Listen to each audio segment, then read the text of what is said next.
Welcome back, everyone, to Swim or Sink 43. It is I, Mad Gamer II, and I am joined by Shadow Dragon. Hello, everyone. We are starting things off with Krak versus Sonaria. I'll be honest, I recognize one name on both these rosters, and that would be Omega 3, Carbon Omega. Cool. I'm pretty sure that's a Carbon Omega. That is one more than me, although I do have to say Sonari's clan tag is pretty interesting. I have not seen that around before. Yeah, looks like a target. Hopefully that's not going to be a target for Krak to aim at. Hopefully not. We'll be going into our first match. I don't believe I know what the first map mode is yet. That would be Splatzone's Humpback Pump Track. Booyah Heaven. The one map where Aerospray PG, the bronze Aerospray, has a nice little niche. Mm-hmm. It's certainly going to be quite a few booyahs. I am very curious about the lineup. As I said, I'm not very familiar with his teams. Oh, Carbon would be great here. Wedge camping is great on this map because of all the changes in elevation. Sloshers are good here. Booyahs, of course, we do talk about the the bronze Aerospray, but the Kentagal, for example, which is being held by Glacier, that is going to be a very good here as well. Interesting enough, Omega is running a Gal, but not the Kentagal. This is the vanilla C2 variant, the one with swirling bombs and baller, if I'm remembering correctly. I believe it's point sensor and baller, which I can really come in handy with the terrain. Got a lot of divots and places for people to hide, like you said, to camp those ledges. Certainly going to be seeing some missiles as well. We got the Flingza roller on the side of Krak as well. Yeah, which is such a great choice for this map with the elevation changes. A roller can do very well here if you're good with it. Back and forth match to start things off here. The Hydra getting a very nice pick. That's a good backline for this map. It really excels here because you can camp on the window and on the bunker. Two down now on the side of Krak versus one on the side of Sonaria. So Sonaria will take zone here. We can see that the NZAP on the side of Krak is charging up armor very quickly. They will probably try to pop it in conjunction with some specials to get back into the zone. Yes, indeed. And as you point out, the Hydra, we actually are seeing a full frontline lineup against a backline lineup. There doesn't seem to be any particular backline on the side of Krak, which seems to be doing fairly well for them so far. There is some key positions that the Hydra can definitely set up on, but it's definitely not a necessity to have a backline on this map, I would say. It's not necessary to have a backline anywhere, which is something that inspires some pain in the meta for backliners like myself. But Hydra is pretty good here, so I do like the fact that Finale is running one instead of going for maybe a remix, going for an E-leader. I do like that pick. Yes, indeed. Ooh, that was a very good pick on the Hydra. That was nice double there from the Tri-Slosher on the side of Krak. Yeah, those bucket physics coming in handy with that ledge there, keeping that Hydra at bay and just putting all the pressure on him. Yeah, so Krak's weapons are all very short-ranged aside from the Flingza. So really what they want to do is they want to get up into the enemy's face if they're going to be able to keep them down. They've got two down now, which is some very good work there from the Gal. Glacier doing a great job getting that double there. But really what I want to see them do is I want to see them get up onto the plat more than just the ledge camping. They're going to lock out by getting up onto that plat and keeping them in front. Absolutely. Getting onto that plat can be pretty critical and very difficult to push them out once you do lock into there. Yeah, it seems to work out pretty nice here for them, even though they didn't get onto the plat. As you can see, they did win. We have from Sonaria coming just a tiny bit too late. But I would have liked to see them get up onto the plat more. So, very nice job from Krak.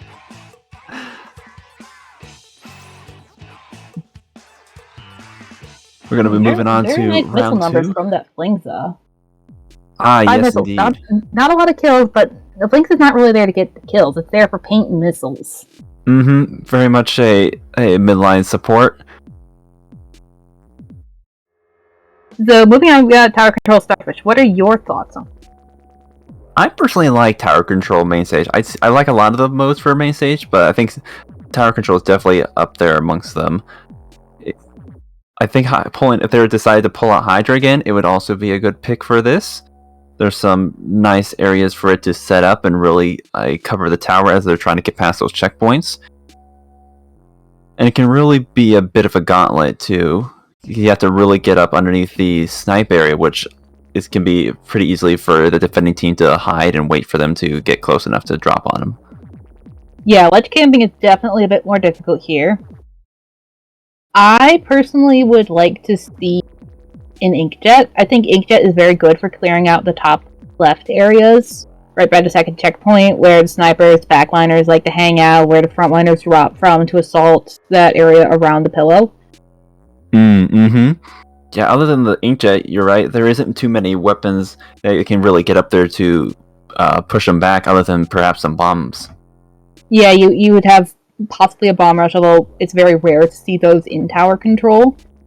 Booyah bomb, but that can also be easily dodged. Missiles, again, easily dodged. That's probably more of a displacement. Like, if you just need to get through the checkpoint a little bit more, a missile would be good. Other than that, you've got to capture the snipe and hop across the gap to go to the graves to get to the top left area, which is easy to see. I mean, people know you're going to do that. And because of the grace, you do have a bit of a slowdown that they could knock you off of. And we do see that Omega has gone onto the Carbon. Classic Omega weapon. This one is a Haunt Carbon. And then Cannon is going to go with the Inkjet Nautilus. Meanwhile, on the side of Sonaria, they do not have an Inkjet, but they do have double missile, including NZ-89, which is going to pump out missiles like crazy. And then their backline has swapped to the Booyah Bomb Heavy Remix. That is actually an interesting pick going for the NZAP. I can see those chickens coming in handy for, like we said before, pressuring those higher areas that are not as accessible. Oh, nice double there from Vision. I think that was a suction bomb, and then the auto bomb comes in. Chris getting a chicken bomb pick. We love to see that. Absolutely love to see it. I don't believe we do have armor on both sides. Like you said, just the one Inkjet, so it'd be interesting to see how they pull this off. Now Inkjet out now, as Cannon takes to disguise, one down on each side of the field. The Heavy has respawned. Looks like they jumped over to the right side of the stage, which, I mean, is not a bad place for a Heavy to hang out. This is a very well defended map on its flanks, so it's easier for a backline to push up there. Indeed, and it was actually quite fortunate for that Heavy. The Inkjet ran out just as he was coming down. Yeah, the Heavy did try to go for a flank though, and that was a little bit too greedy. They got called out immediately.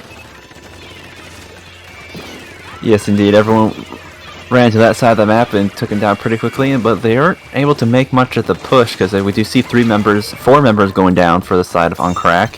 So it looks like Sonaria is going to be able to make something out of it and push up into their side. Yeah, and that was really unfortunate for Crak because right when they started making that push, when the Inkjet came out, 2 of them instantly went down, leaving just the Inkjet and Omega the Carbon. So the Carbon has not necessarily the best time on tower. Can it ride tower in the pinch? Yes. Would it be better off on the ground? Also probably yes. So Omega really had to choose between hopping on tower where everyone was shooting and trying to get killed. And they went to the kill route, which is probably better for a Carbon strength, but it just didn't work out for them.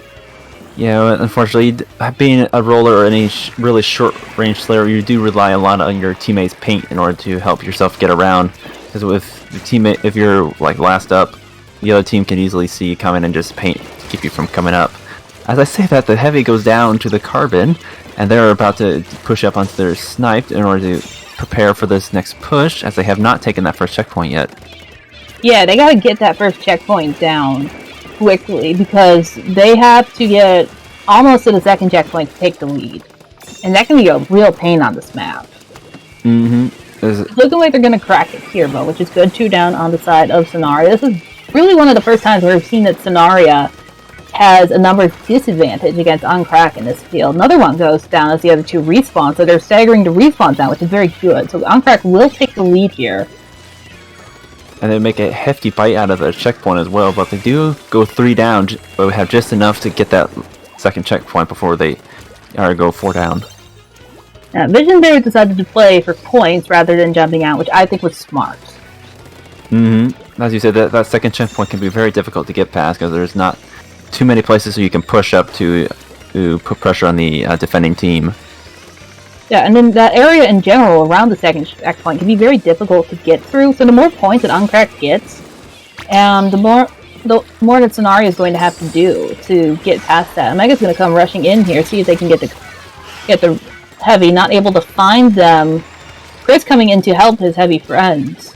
Very good team play there. The Heavy was definitely in trouble. Another member of Uncracked jumping out rather than dying to Chris's end set, which is smart. It preserves their special. It lets them reposition. Absolutely. Sonaria now at the second checkpoint. Ooh, just barely able to make the checkpoint, but not quite able to take the lead, I don't think. No, they're going to be fighting for it, but they do see 3 down for Uncracked, so yes, they are going to take that lead. And still going to be moving on to the last checkpoint.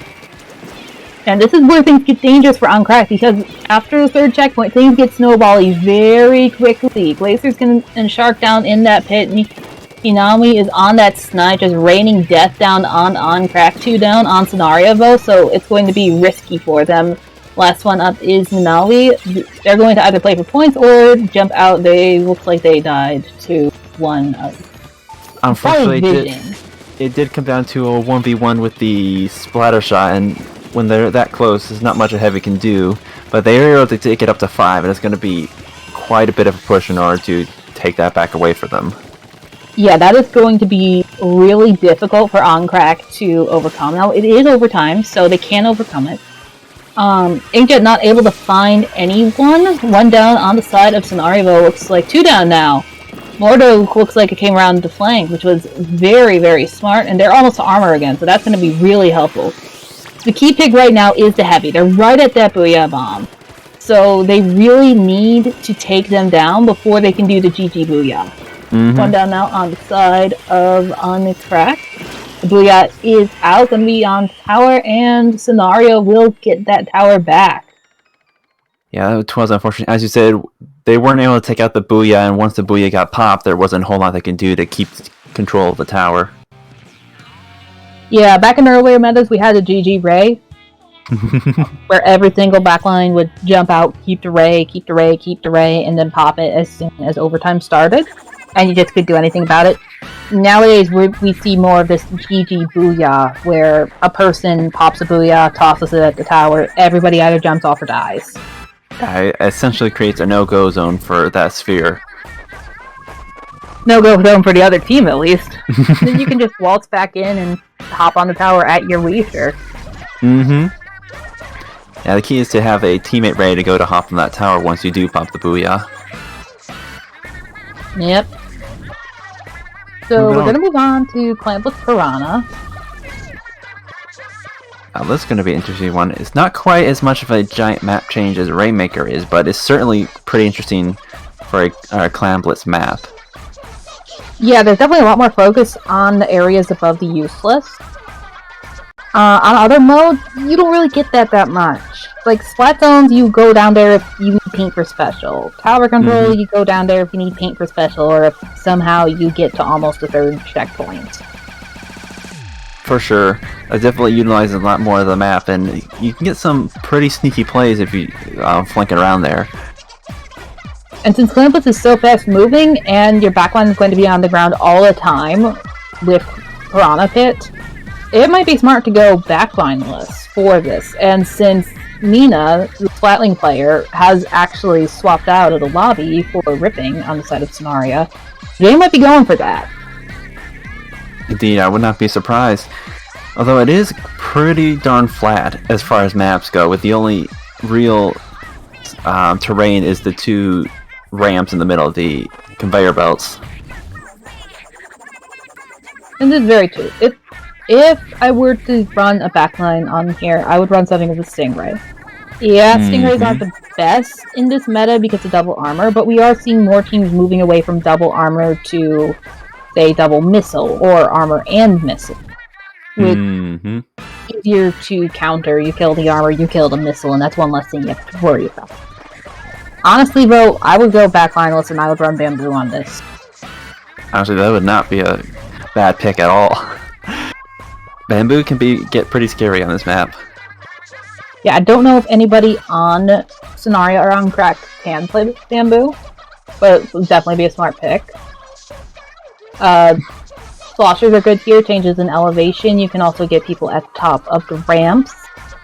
Obviously, Booyah Bombs. Bubbles can be very good underneath the basket as a defensive measure or as an offensive measure. We do see Cannon is running the Squeezer, so we will have Bubbles. And Ripping is actually going with Sorella Brella. So that has Bomb Rush and Auto Bomb. It's very rare to see Umbrella. It's something that really hasn't been in favor for several patches. It is definitely a very niche weapon at this point, but it can be pretty darn effective if you know how to use it well. Yeah, definitely. You see 2 go down, 3 go down for Sonari. Looks like they're going to be getting their clams together to make a push yet. Still haven't quite enough for a power clam just yet. Yeah, Sonaria made a power clam very, very quickly, which makes me wonder if possibly when a couple members went down, the member that was there chose to gather up all the smaller clams to prevent Krak from making a push in the first 30 seconds.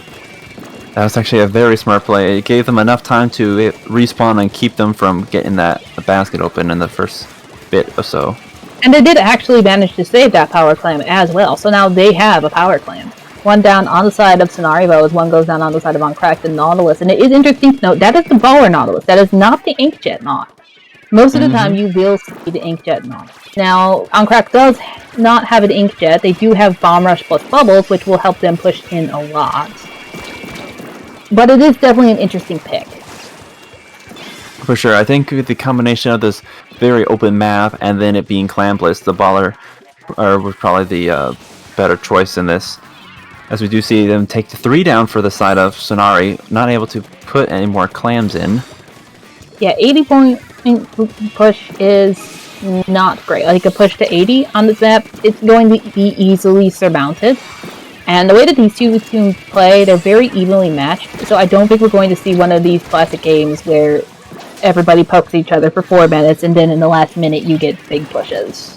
Who are down low on the side of Krak. So any push that they were hoping to make there is going to get slowly put on hold. But 2 do go down on Sonari as one respawns. Make that 3 down in quick succession.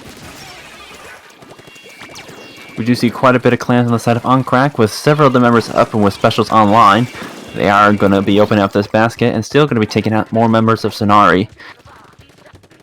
Yeah, Cloud Drop can get 2, it looks like. Laser coming in to help. They're going to pincer the remaining members of Krak in that little corner by the basket. But the push would be definitely much better. Sonaria is going to need to get several small clams and the pity clam in to be able to make something happen in terms of point totals. For sure. It's going to be pretty difficult though. We do see Krak's gathering up clams once again, have quite a bit on their side, and a lot of green on the map as well. They're essentially starting to lock out Sonari. Yeah, definitely Krak has the paint advantage. They have the ends out, they have the Splash-O-Matic, 2 of the best painting weapons in the game. Baller coming in for a flank, not going to get anybody. Omega's going to have to finish one off with their main weapon. So between those 2 weapons on Krak, I would argue that those 2 weapons on Krak outpaint 3/4 of Sonaria. That's certainly a good assessment. Even though they do have the 52 and the dualies along with their NZAP, certainly the Splash and the NZAP together are a formidable pair. Yeah, and they're going to make another push here. All that paint that is on the map is just making it very difficult for Sonaria to push back in, and it's really keeping them forced away from mid to their basket. I would say it's also difficult for their side. Is the longest range weapon here is their dually squelchers, and is pretty much the only contention they have for the Nautilus.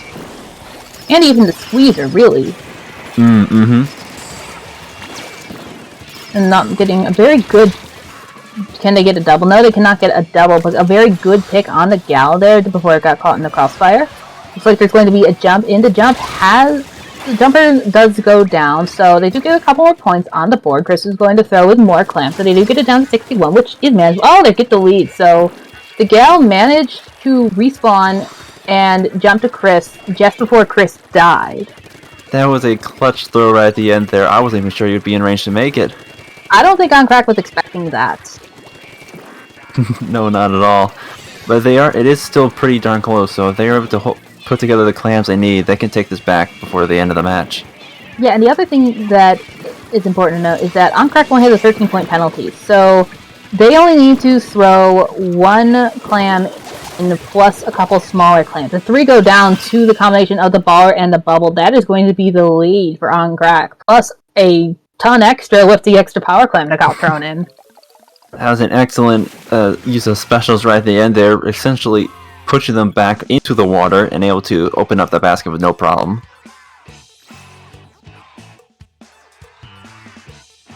And look at that kill count for Omega, 21 kills. We love to see it. Definitely putting in a lot of work there. We're going to take the set's going to be going to Krak. Then we'll be going on to the next one. Yeah, which looks like it'll be Luau versus Paradise. I'm not sure if that set is ready yet, so we're going to take a very short break and we will be back. Don't go anywhere, you are watching SLS.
Welcome back, everyone, to SOS43. I'm Shad, joined by Mad, and we have Luau vs. Paradise for you.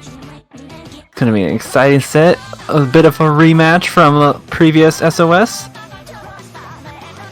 Yeah, I think last time Luau won the set, if I'm not mistaken. It was a pretty close set, if I remember correctly. Luau bringing it back with right in the last moment. Yeah, we'll see if they can make things happen again on Rainmaker Snapper Canal. Gonna be an interesting match. Rainmaker. Yeah, I was gonna say Rainmaker and Snapper is quite. It's not a huge map, and there's a lot of avenues that you could choose from. Yeah, most people tend to go either straight up through mid, or take it all the way to the far left and far right areas, which can be a bit of a longer hike, but it's also generally safer.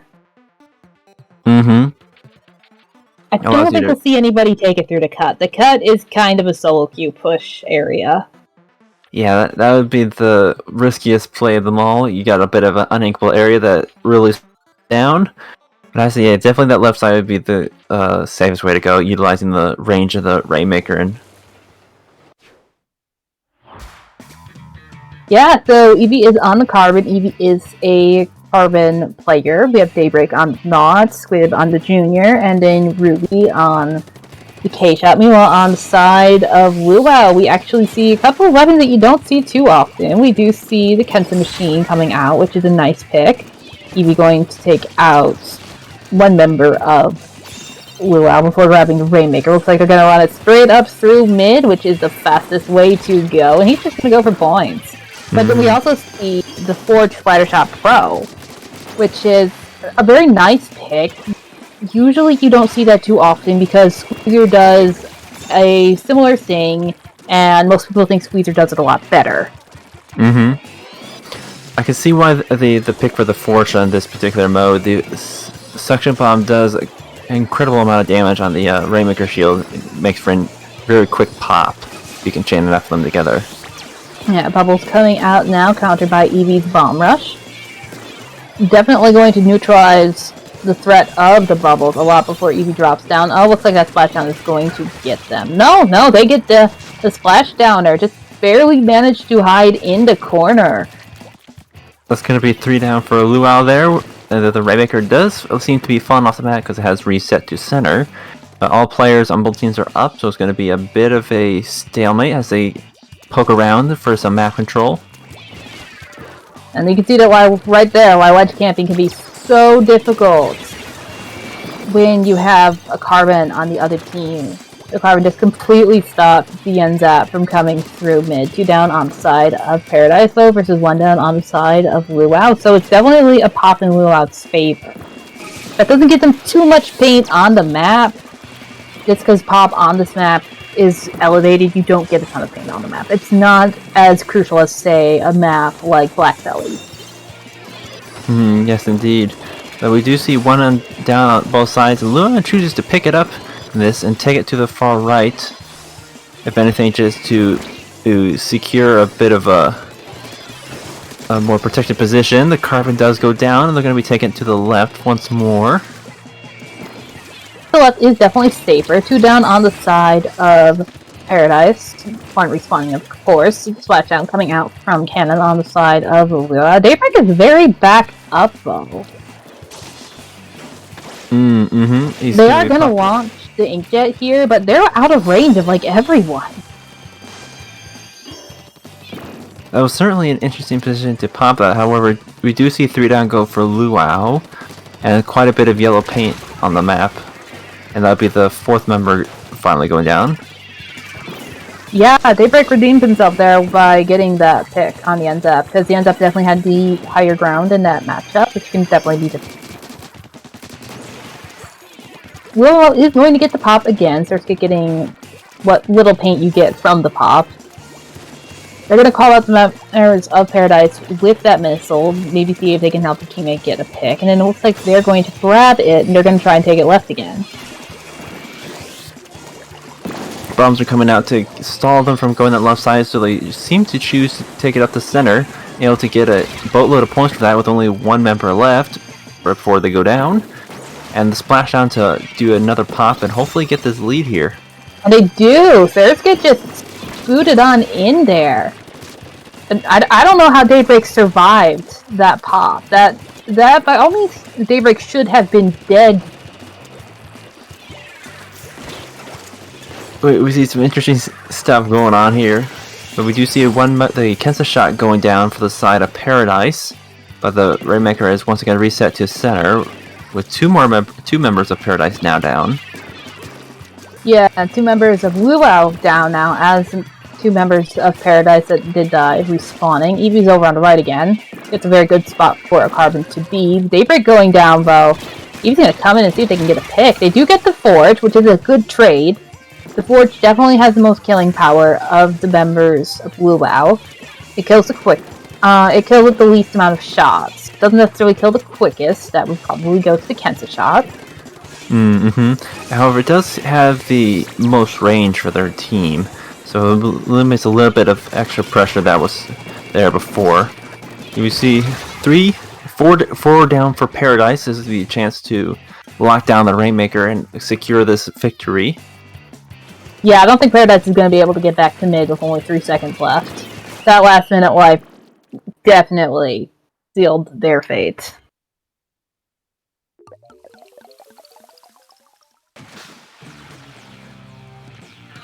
That was a very close match, but a first match goes to Luau.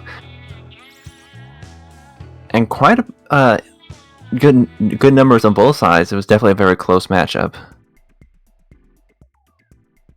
Yeah, but it does go in Luau's favor, and we're going to move on to Splat Zone's Inkling Art Academy, which is one of my favorite stages to play on personally.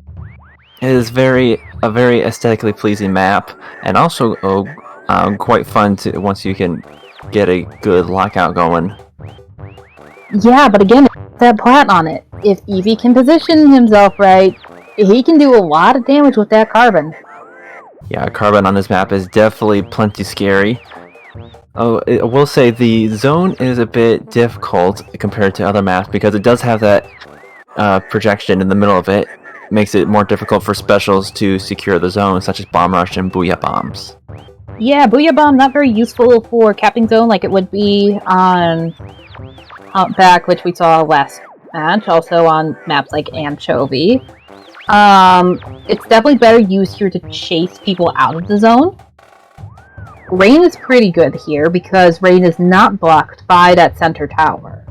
Mm-hmm. And So if you angle it right, it can go across the entire zone. Bomb Rush from the top mid isn't that bad. Bomb Rush from the flat, kind of funky. Indeed, and the extra benefit of Rain is once it finishes painting zone, it will continue on to the enemy plat if, as you said, if they position it right.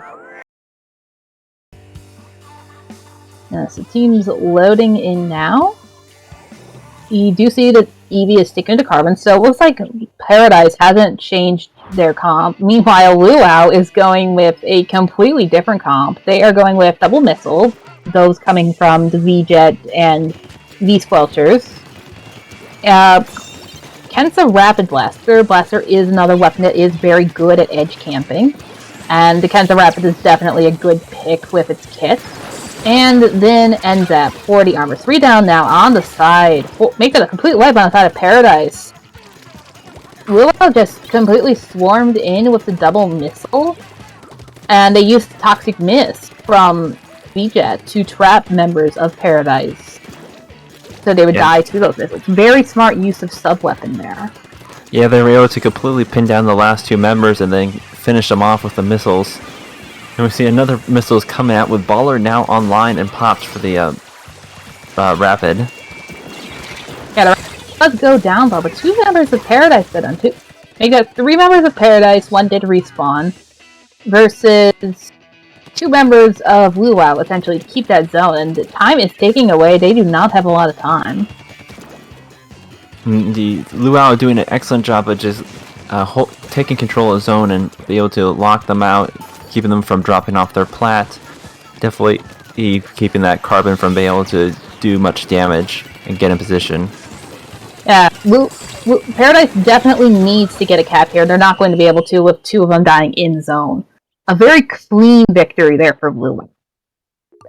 But what's interesting with those 2 comps is that neither one have what normally see as a quote-unquote push-in special, where some specialty you can push in with on your own. Some of them, if you chain them correctly, you can push in. Luau's closest thing to a push-in special was a ball whip, which is really the push-in special because it can be very quickly shredded.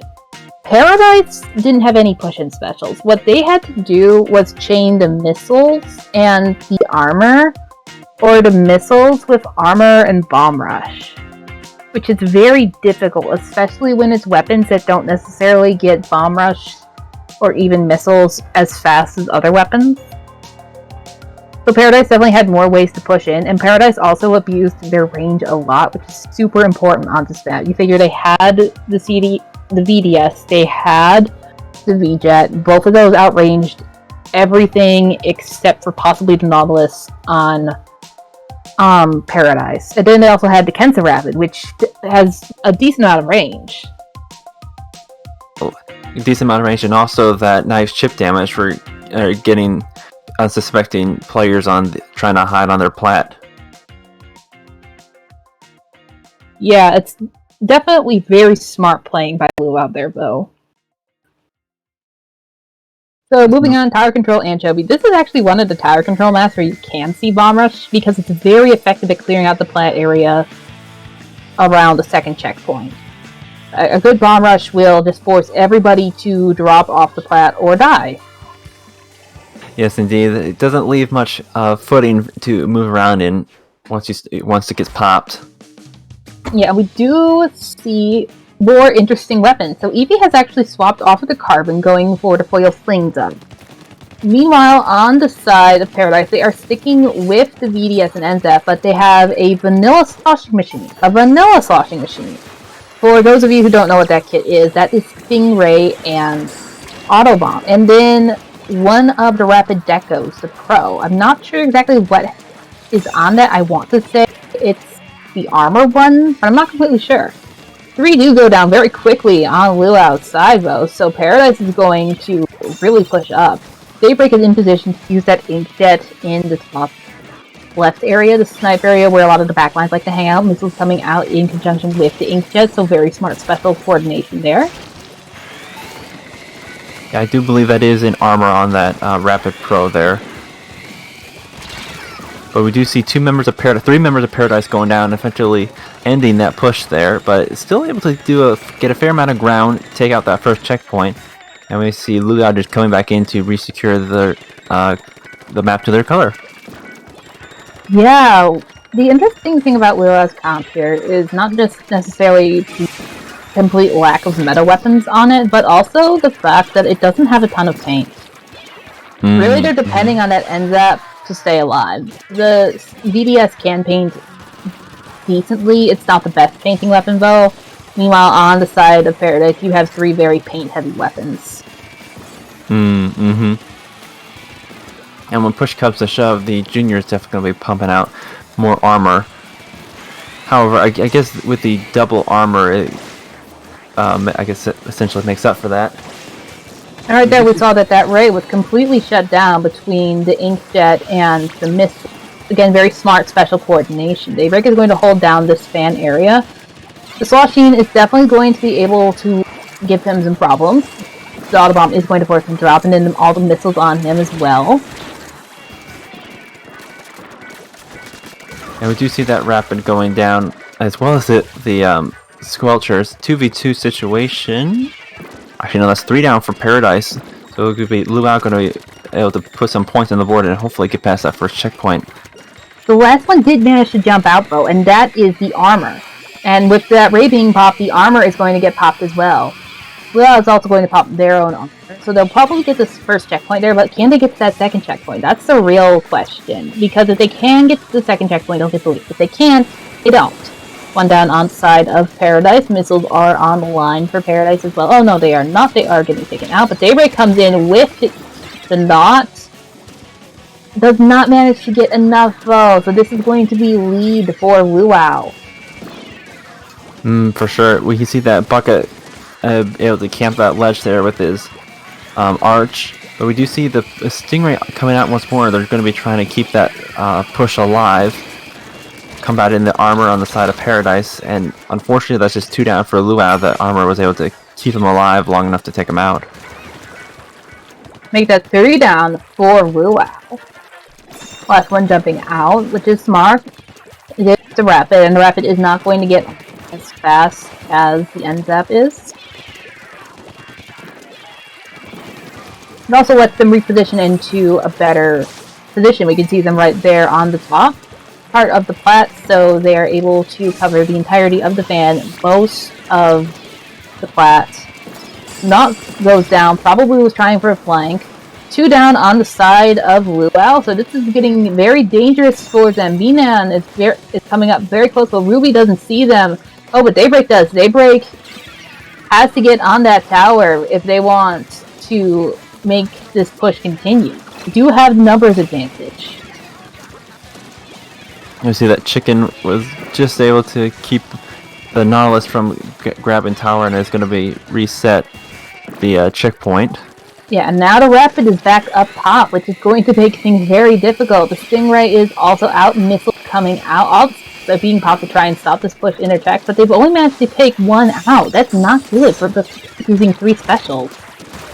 And we do see missiles online for the side of Paradise, and they're going to be jumping in, but I don't think they're going to be surviving that.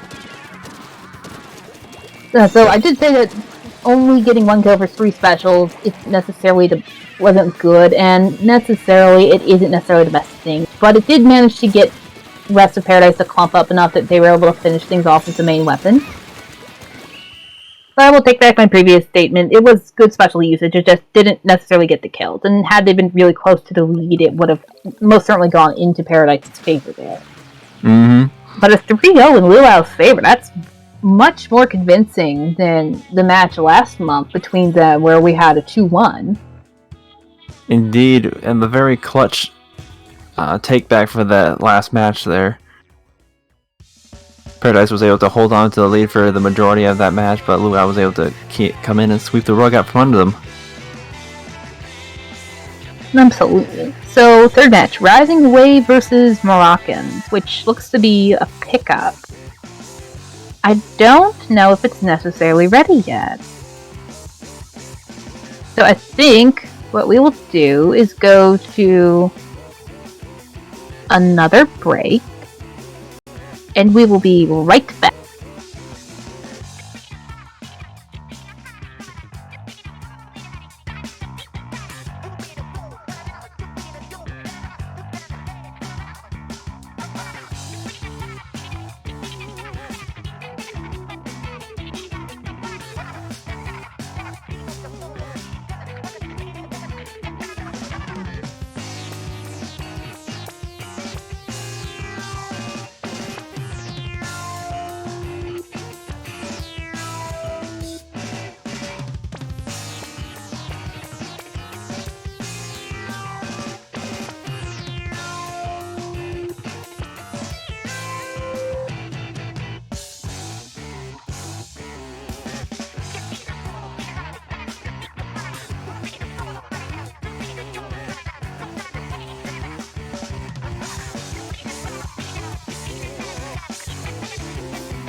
Welcome back, everyone, to SOS 43. It is I, Mad Gamer, joined by Shadow Dragon. We'll be viewing Rising Wave versus Morroconsz. Yeah, Morroconsz is a pickup. It's Rhythm Luke Day and Nova. I will be honest, I only recognize Rhythm and Nova. I might recognize Luke. I don't know. There's a couple different comp players named Luke. And then Rising Wave established a team. Morta used to be on Prophecy way back in the day. Cam, really good player. Draco, really good player. I don't know Nikaido, I think is that's how you pronounce their name. But it's definitely going to be an interesting battle. And speaking of battles, how do squids go into battle? I don't know. How do squids go into battle? Well armed. Because they have 10 of them. I must say that was really good. You can't tell me otherwise. I don't know, I don't think the chat likes that. On the side vote, Clamblets to Reef. Classic stage. Classic stage, interesting combination. I'd say this is one of the tougher maps in order to get a push going. Yeah, you would think that it wouldn't be, but just the way that the bridge is curved can make it very difficult to actually get over that bridge. Mm-hmm. It's definitely very highly contested. So, teams letting in, we do see that Rhythm is going with the bucket, which I expected. Rhythm is known for playing buckets. Novanda Jr., Wukong Kensagal, and then Day on Ballpoint Luau. Something that you don't see too often. There was a time where it was run all the time by everyone. Meanwhile, on the side of Rising Wave, they are going double Splatling with the Mini and the Inkjet Knot. Also having... Oh, well, they had a Kensagal. The gal pooped. It was a very unfortunate, though fortunately, hopefully it was close enough that they were able to reset the match. Yeah, I think players. I think they will. They stopped playing. They jumped back. We do have confirmation from the Magic Streamer man himself, Krak in there, that this will be a replay for Rising Wave. Unfortunate for Rising Wave, but honestly, nobody really wants to start things out with a DC. Mm-mm.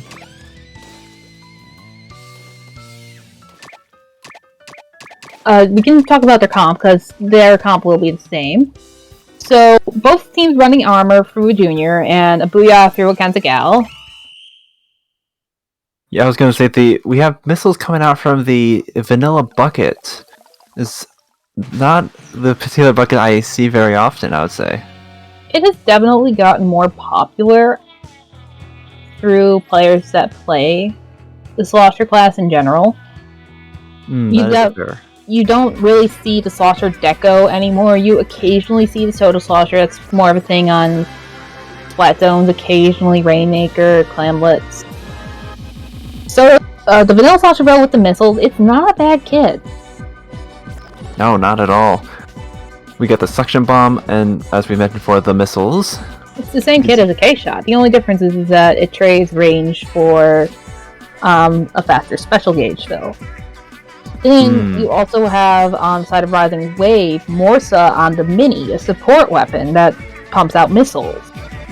But again, it's not something you see very often. Minis have really, in general, fallen out of favor as a support weapon, probably due to the prevalence of armor. And even with the increase in missiles that you see, usually you don't see a Mini. You might see Bucket and K-Shot, or, heaven forbid, 2 K-Shots. Yeah, it's definitely a rare pick nowadays. It comes with the Burst Bomb and Missiles combo. Unfortunately, with the Ink Armor meta, because of his 4-shot kill, it essentially brings it out to a 5 or 6-shot kill, depending on if you have Object Shredder, so it's not ideal.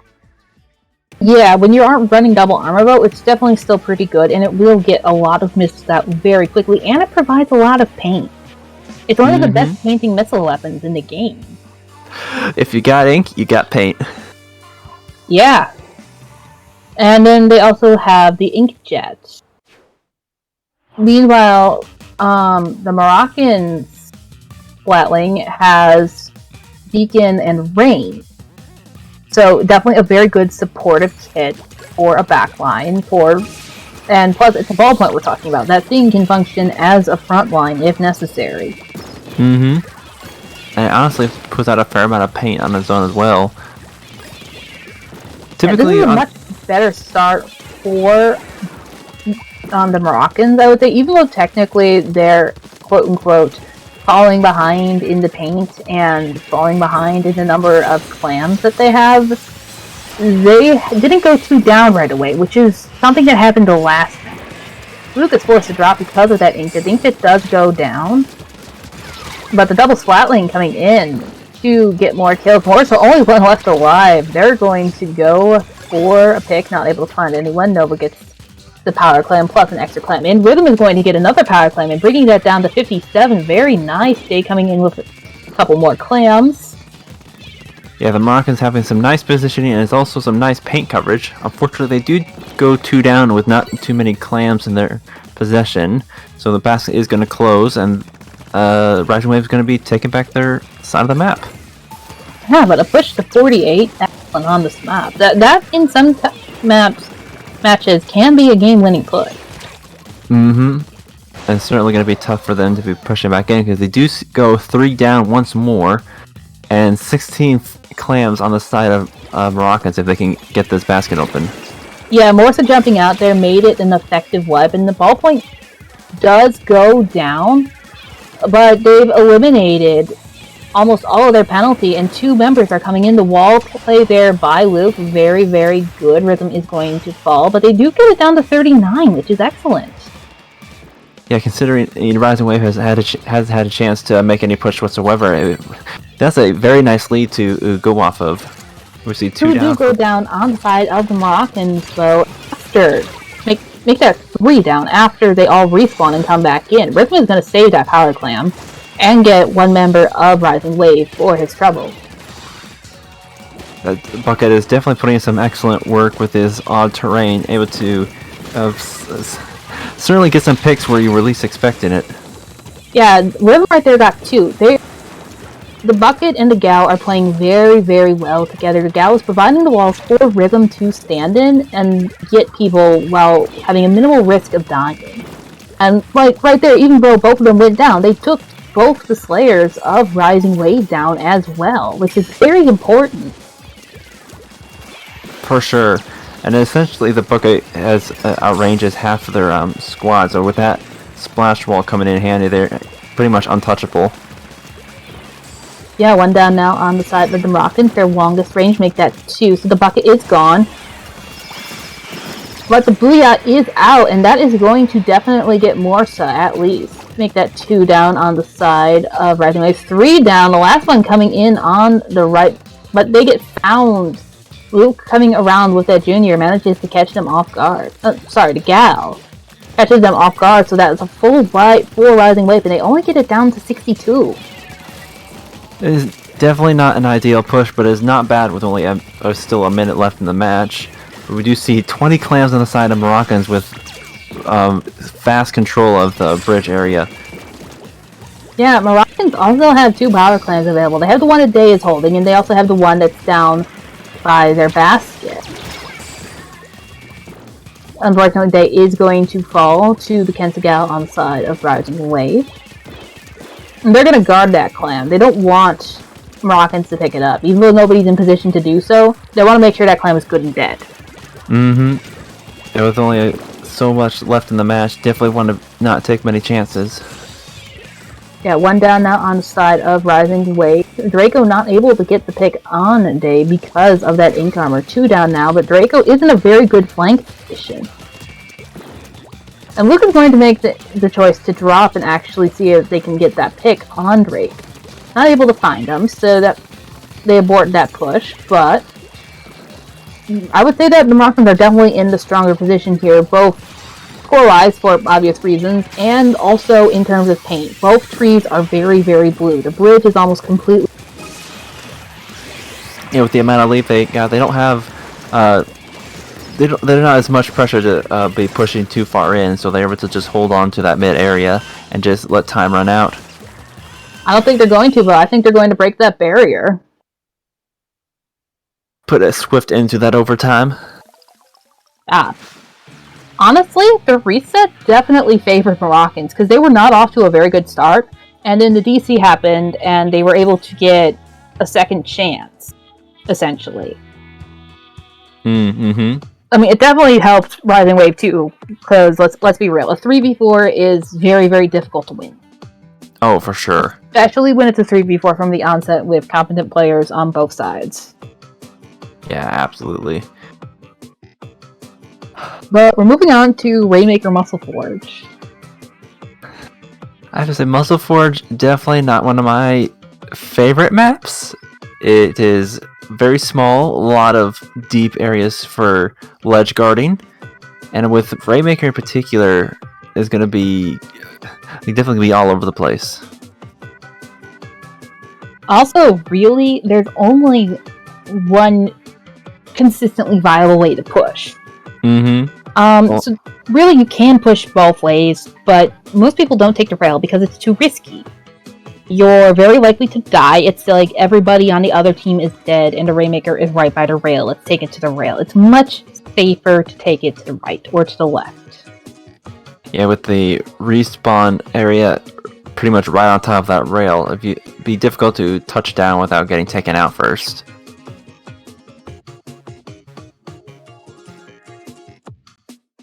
Yeah, I think Rhythm's gonna stick with the bucket. I think Nova's gonna stick Junior. Honestly, I would say that Morroconsz can keep their entire comp.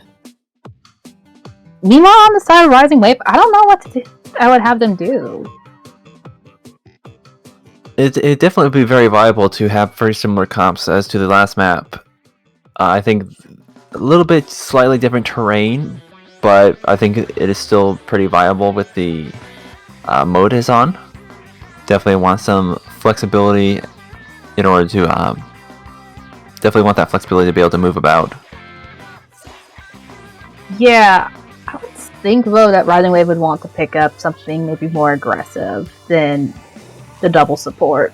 And they do go with Morsa swapping over to the Squeezer, which is a nice pick. The bubbles will be very good for pushing up on the sides, and they have a C-Jet now, so they do have some range to help combat Day's ballpoint. Aside from that, they also are sticking with a K-Shot. So both teams have actually gotten rid of their Tensa Gals.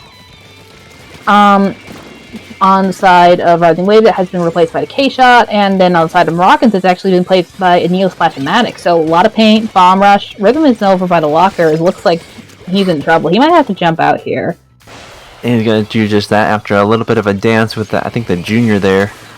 But we do see Rising Wave coming in with the bubble push, able to get it up to 25. Not bad for a first push. Yeah, 25, very, very good on this map. Especially with over 4 minutes remaining left. All they really have to do now is defend. Could Morroconsz get a push to beat that? Yes, it's not completely infeasible. Is this like Black Belly levels of Seesaw? No, I wouldn't say so. Jam is going to try and get something with those bombs, not able to find one. Rhythm does go down, possibly due to pop though. Someone kills Morsa. Oh, and the Splash getting in a very awkward situation there and taking their friend with them. Yeah, that is 3 down for the side of Morroconsz. They're going to be taking it up this right side again. They do have, on the Rising Wave, has several nice specials to basically push them out from the path that they're able to take. We got the Squeezer trying to go up against the Spyling, but gets taken down. And Spyling gets the second one. That right there is why the ballpoint was so scary back in the day, because even when you have someone up in your face, that by all means with any other backline would have won that fight, the ballpoint can just say, nah, I'm gonna pretend to be a knot for 2 minutes, and just kill you. They get a little greedy there, but tries to get the foil Squeezer and gets jumped by 3, which is smart. You want to keep that ballpoint down. Yeah, absolutely. Even though this is a pretty tight map, the ballpoint's extra range is definitely area up to go against. More manages to get a pick with those bubbles, actually. Luau gets 2 in return, so 3 down on the side of Morroconsz. Luau's getting some very, very good picks there. They definitely managed to delay Rising Waves from pushing in and making something out of that 3 down situation, so smart playing from him there. Absolutely, we see the Moroccans coming back in to keep them from making any further push. And we're pretty much at a stalemate at this point, as both teams are fighting for control of mid. Yeah, but the stalemate definitely is what benefits Rising Wave right now.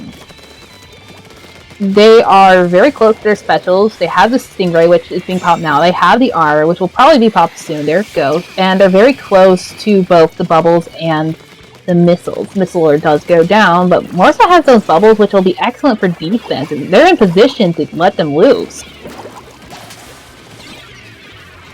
Wasn't able to get a pick off of the bubbles themselves, but I was able to spot a missile goer. But we see Moroccans actually making a nice push in, able to get that lead, just slipping past their defense.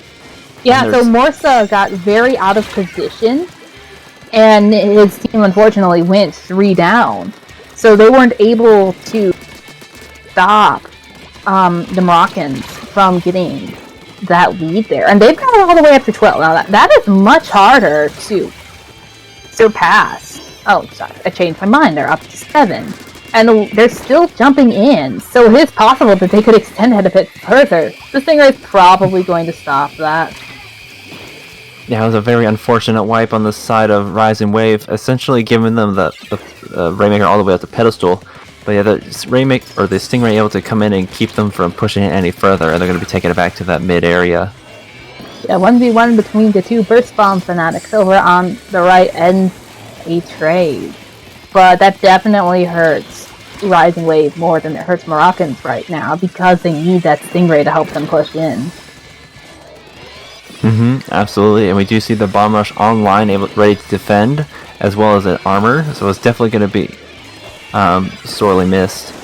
Armor gets popped, rain gets popped, the Bomb Rush is still in position.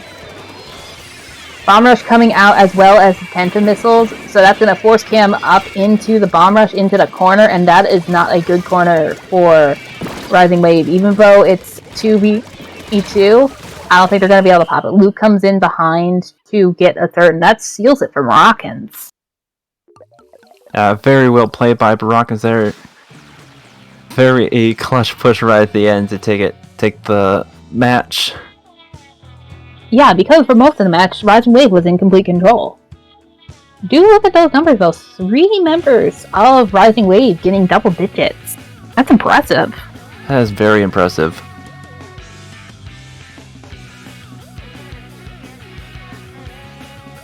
Ooh, looks like we're going to be going on for our third match of this set. Splat Zones on Skipper Pavilion, one of my personal favorites.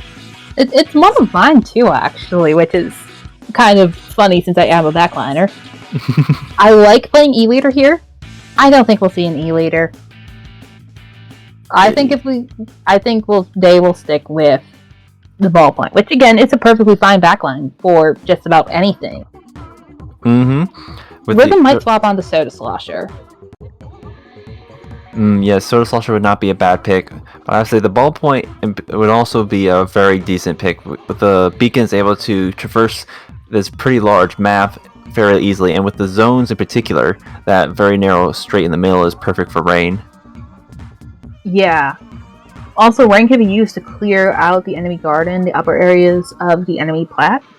Inkjet is also very good for doing that. We might see an Inkjet. I'm not sure. If we see one, probably it'll be from the side of Rising Wave.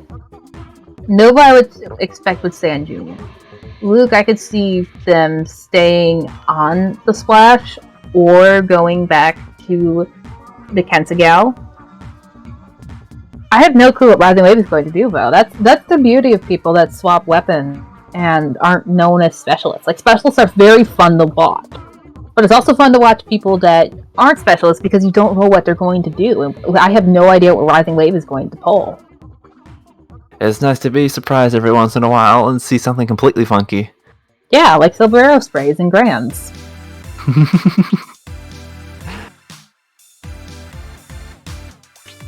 So here we go.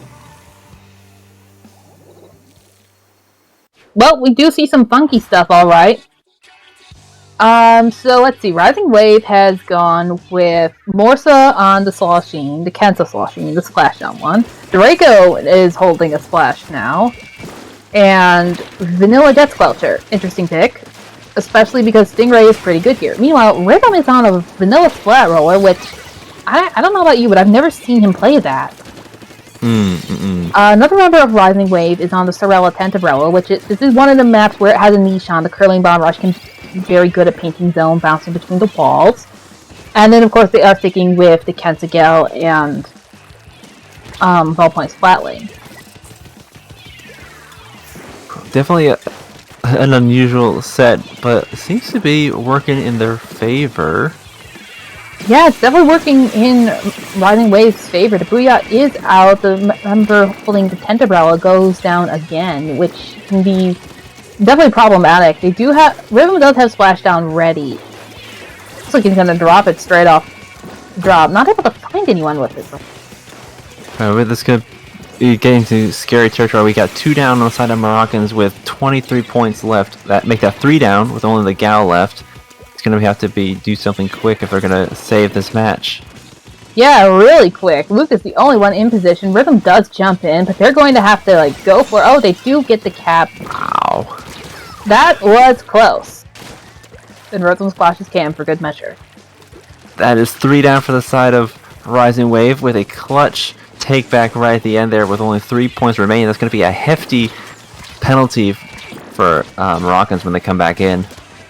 Yeah, and 74 is one of the highest penalties you can get. Rhythm unfortunately going down to Nikaido though. They're going to paint up the shrine area just to get missiles. And those missiles coming in is going to make it hard for Morroconsz to keep this zone. You can see that it's struggling to stay pink, but it does. Probably because Nikaido was distracted by Rhythm up top, and he's definitely effectively locked into that top area. He can't get Rhythm behind those 2 pillows. Unfortunately, we do see 2 down for the side of Morroconsz, and they lose the control of the zone, but we do that Squelcher does go down and essentially removing their ranged asset, and they're going to be pushing back in with some Booyah Bomb. Yeah, and speaking of bombs, what's also very interesting is that Morroconsz has exactly 1 bomb, the Curling Bomb. Both the Gale and the Broa have wall. And then, of course, they've got the beacons on the ballpoint. It's very odd to see a comp with only 1 bomb, which isn't even a lethal bomb at that. On top of that, they're not running Ink Armor as well. Yeah, it is the antithesis of this meta. Not that that's a bad thing, mind you, though. No, not at all. It definitely just makes things very difficult in light of the junior on the side of Rising Wave. And the Curling Bomb Rush gets shut down. Rhythm does manage to take down 1 member of Rising Wave, but he's getting forced way back without any team support. And of course, now they have to worry about that Jet Squelcher respawning and coming behind them. Just like that. I'm gonna try and deal with him again, but not able to find him. That's a nice pick by the Squelcher, able to survive and get missiles. So it's gonna be 2 down for the side of Morroconsz, and they take back control of the zone. Yeah, and every time they take back control of that zone, their penalty gets smaller and smaller. But Rising Wave Morroconsz has pushed in, several times and gotten the zone several times. But each time Rising Wave has pushed back in and reclaimed the zone, their penalty has successfully been getting smaller. We started with a 70-point penalty, and now we have a 50-point penalty that is quickly being eliminated. And actually get another point on the board, but the junior does go down. And now we have 41 points. So each take back that they get, they are successfully getting about 10 points off their penalty. Meanwhile, Morroconsz is getting higher penalties each time they lose the zone because their score is lower. Speaking of which, looks like Morroconsz are going to be able to eat through the last of their penalty with only 10 seconds remaining. If they're able to hold on to this zone into overtime, they might be able to take this back. And they're not able to. That does not happen. Rhythm going down there right at the end and turning that fight into a 4v3 forced Moroccons to split their attention between the people coming in and keeping the zone painted, and I think that's just kind of what sunk them in the end.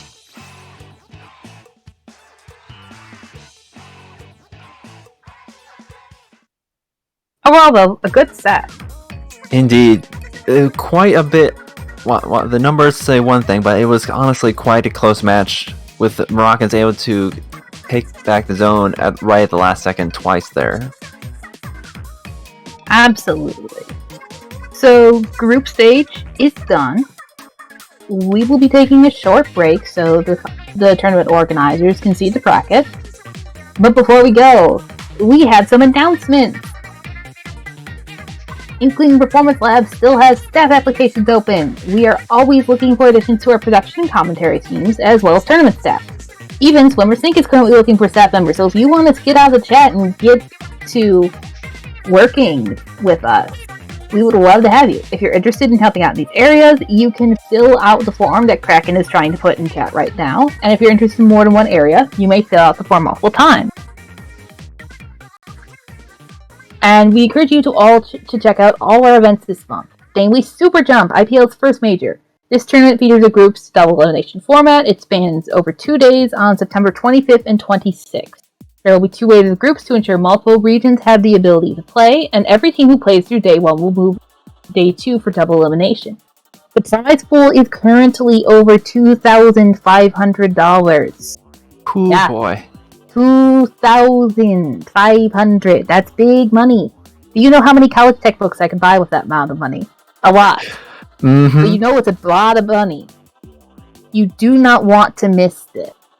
So you can join our Discord server for more information. We encourage everyone to sign up. And if you would also like to support Inkling Performance Labs, you can find us on the Patreon at patreon.com/IPLSplatoon. We do appreciate every single donation, and Patreon supporter, it is what helps us give tournaments prize pools. And we so appreciate all of your support. That's going to be it from the two of us for now. We'll be back shortly with bracket. Until then, don't go anywhere. You're watching SOS.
Welcome back, everyone, to the bracket stage of SOS 43. I'm Shads, joined by Ahmad, and we are in for a treat.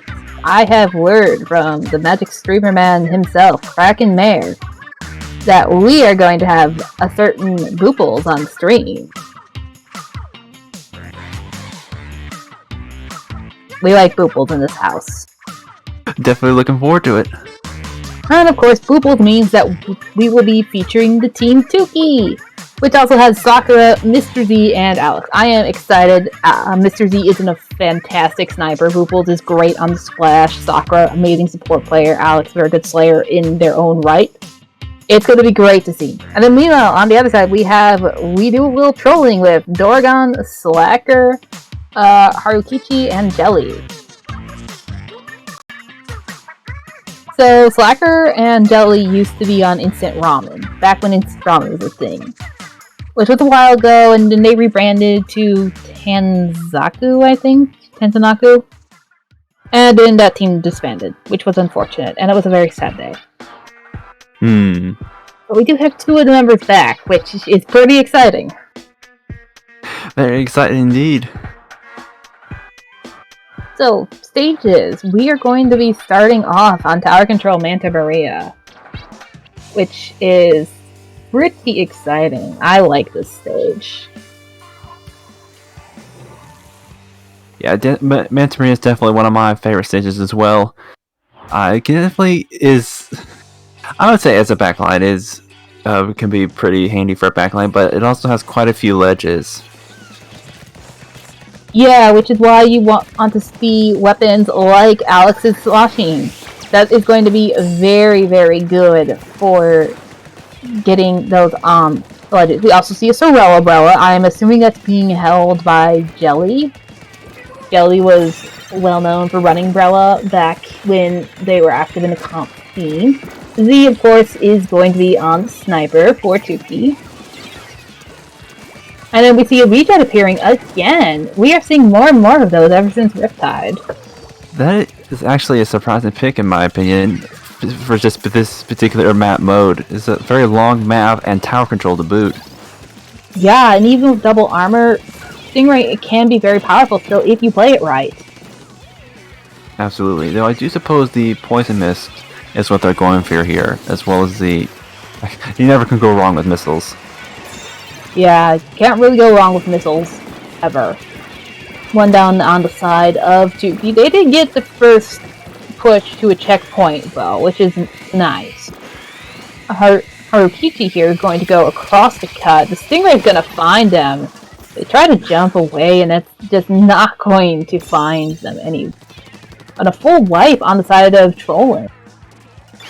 Absolutely going to deny that jump right there, but Blue is going to be taking the lead and going past that first checkpoint there.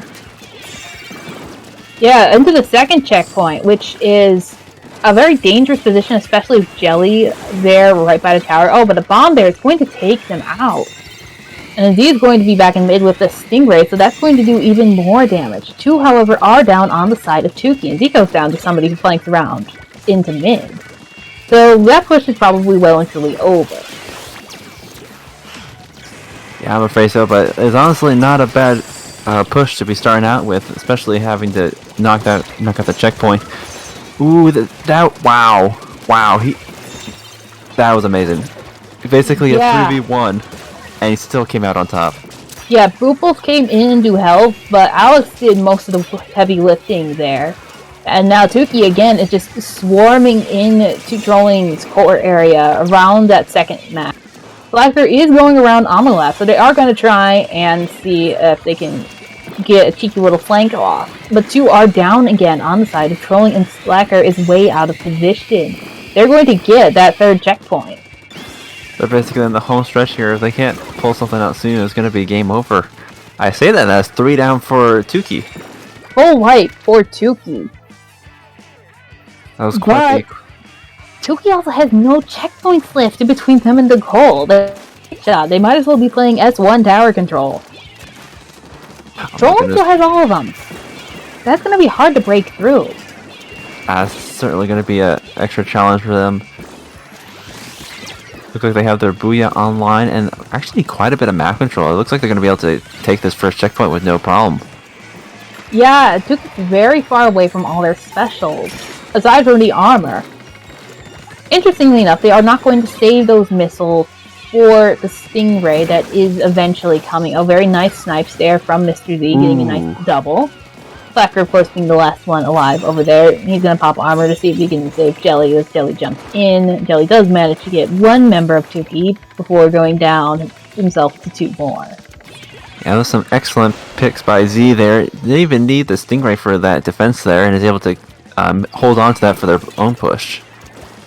Yeah, and they've been doing a very good job of wielding that Stingray very offensively. Jelly going down there to Booble.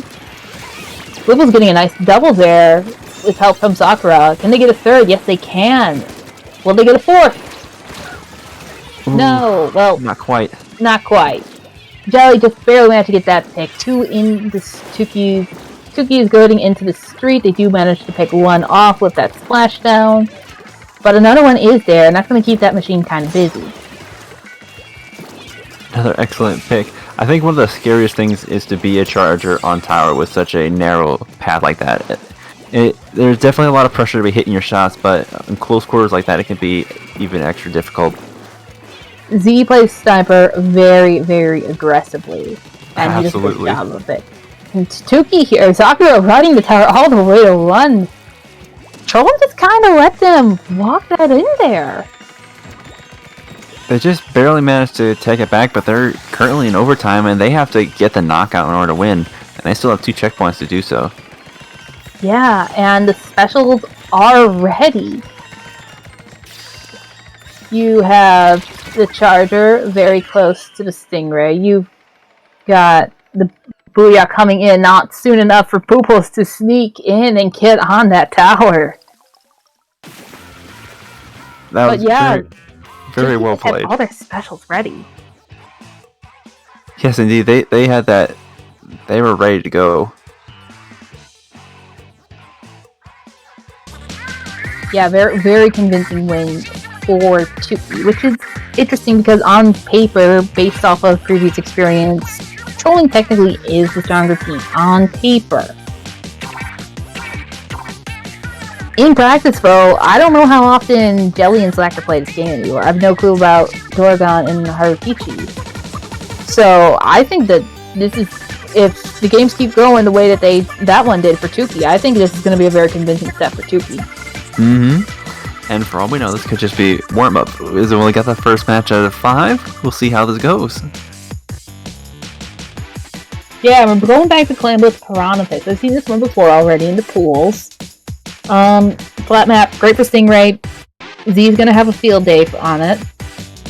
The Slosher, very good here. The Bravo could be very interesting here as well.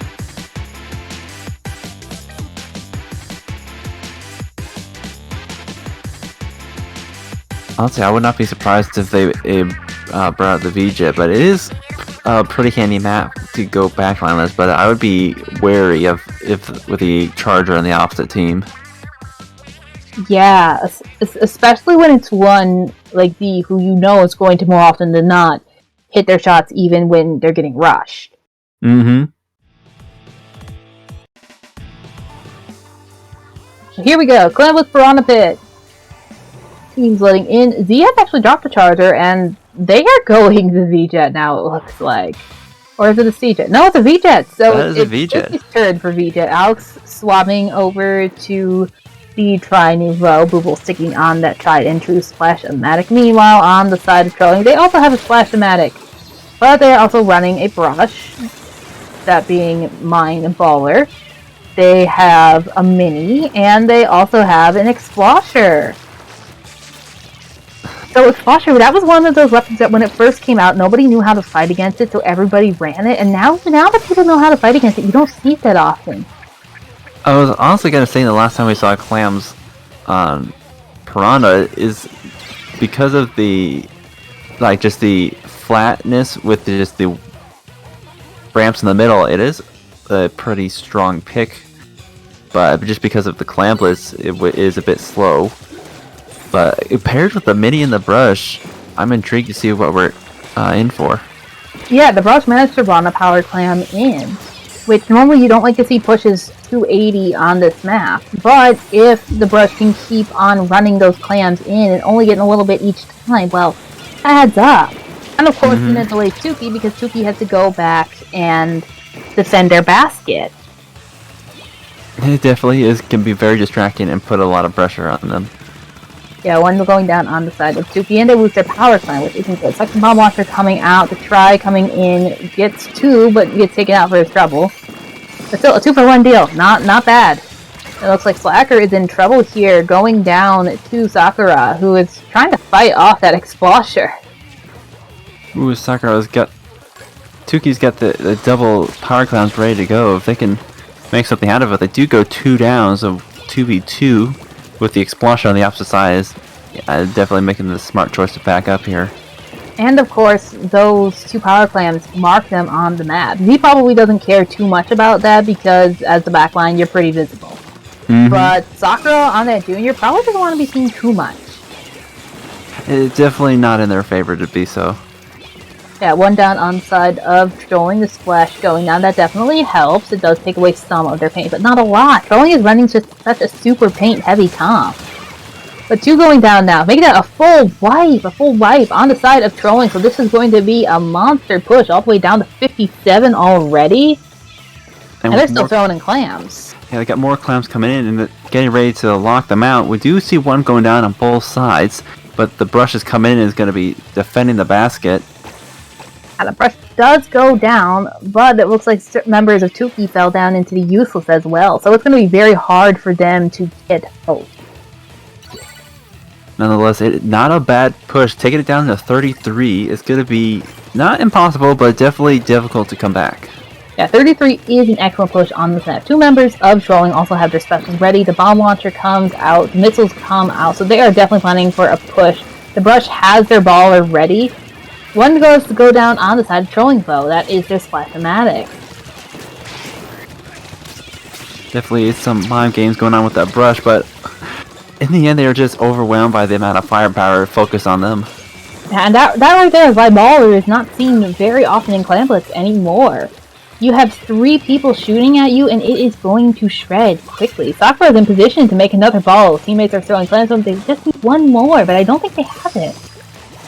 It is unfortunate to say they had the 10, but they threw the clam before they had the ball, so it just bounced right off the basket.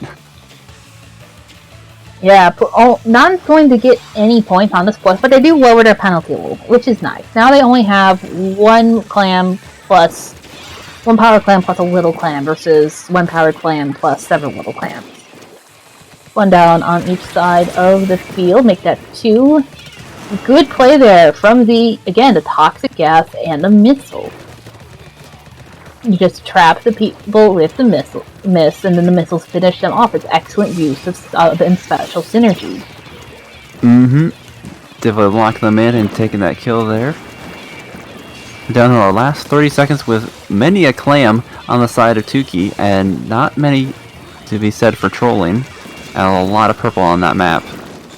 Yeah, 3 down on the side of Trolling. Of course, the Explorer is down. They get forced into a very bad 3v1 situation, and now the rest of Trolling is just coming in 1 by 1, very much feeding in.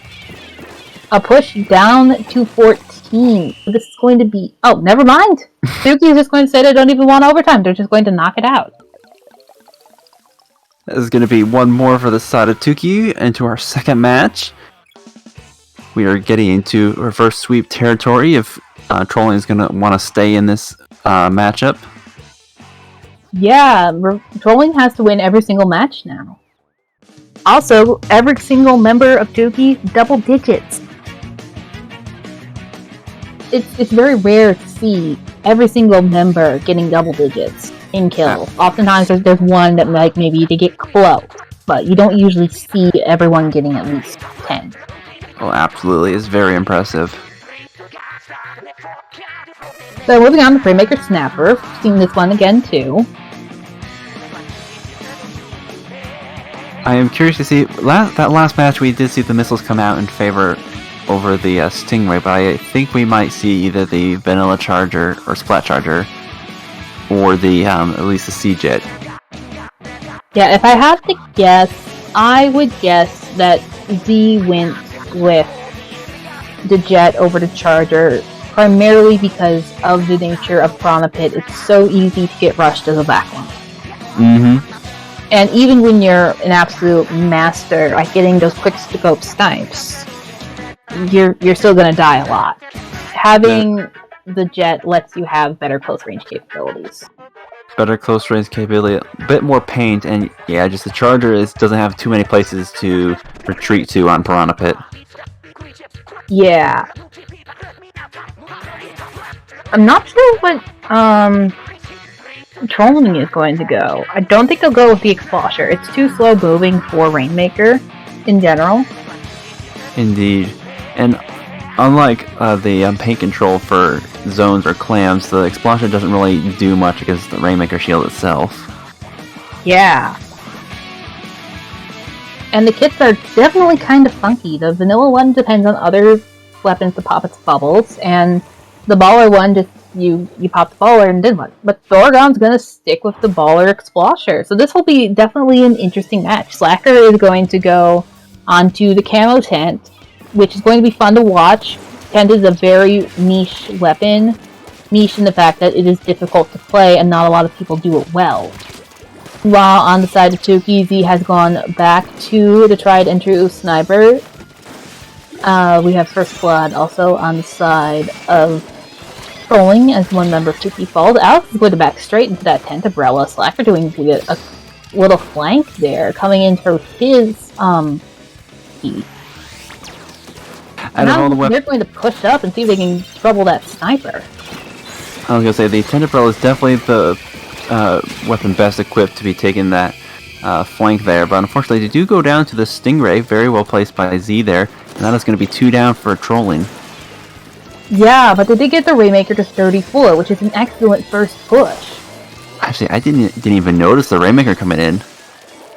Yeah, the Rainmaker came in. We were so distracted by the tent umbrella that the Rainmaker came straight up through mid and got a lot of points very quickly. And now the tent umbrella comes in again. They are going to fall to a combination of like the bucket and the Rainmaker. 2 down on the side of Tuki versus 4. Make that 3 down on the side of Tuki versus 1 down on the side of Trollen. Harukichibo is going to fall to that splatter scope. He had a very open path there, but unfortunately was not able to get past the Charger. And so they're going to be 3 down for the side of Trolling, and looks like Tuki's going to be able to take back map control and make a push of their own. Yeah, Z's going to grab the Rainmaker here, which is smart because they can make a push and they don't necessarily need the Stingray to clear out an area with so many members of Trolling going down. Mm-hmm. And having the 3 frontliners push ahead then allows for more paint than you would if you had the Charger. That is something that you never want to see though, as a tent umbrella. A bomb rush coming straight at you. And Tuki does manage to get very close to taking the lead, but not quite. Trolling is probably going to dump this off the side. Mm-hmm. There it goes. Very smart with all the members of Tuki right there. But 3 down again on the side of Trolling. So this is really Tuki's chance to make a big push.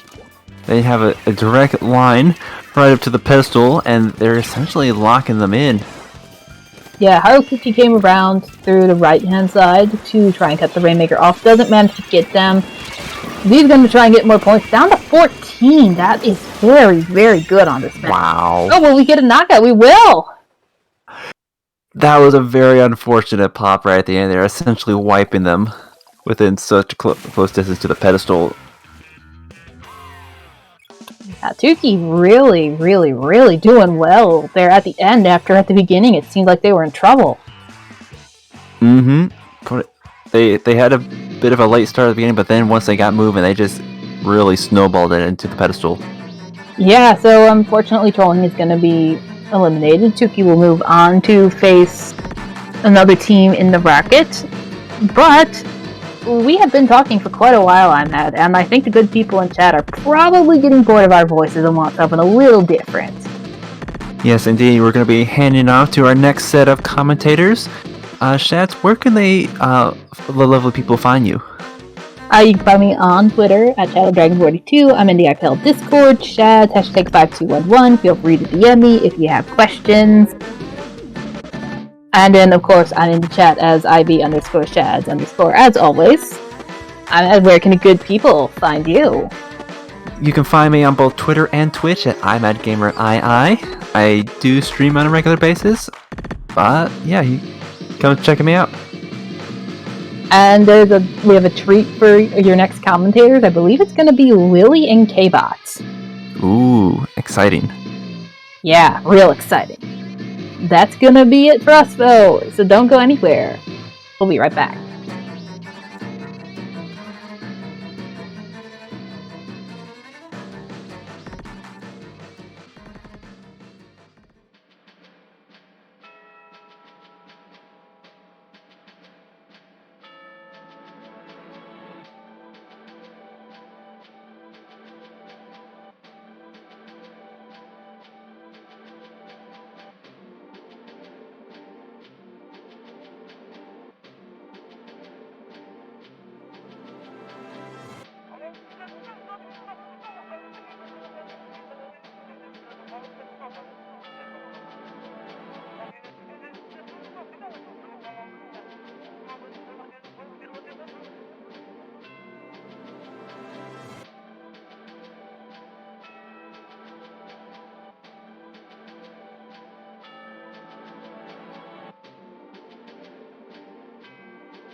Hello everybody and welcome back to Swimmer Sync 43. My name is the Splatoon Lily and I'm joined here by the one and only K-Bot. How's it going, K-Bot?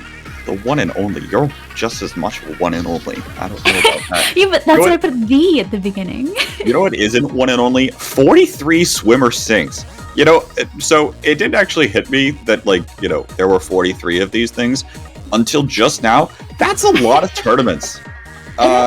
You ever think about that? Like, that's I try not to think about it because that means it's been like, what, 43 weeks since IPL started all of this, which is wild. Not quite, actually, because that's what it takes, like...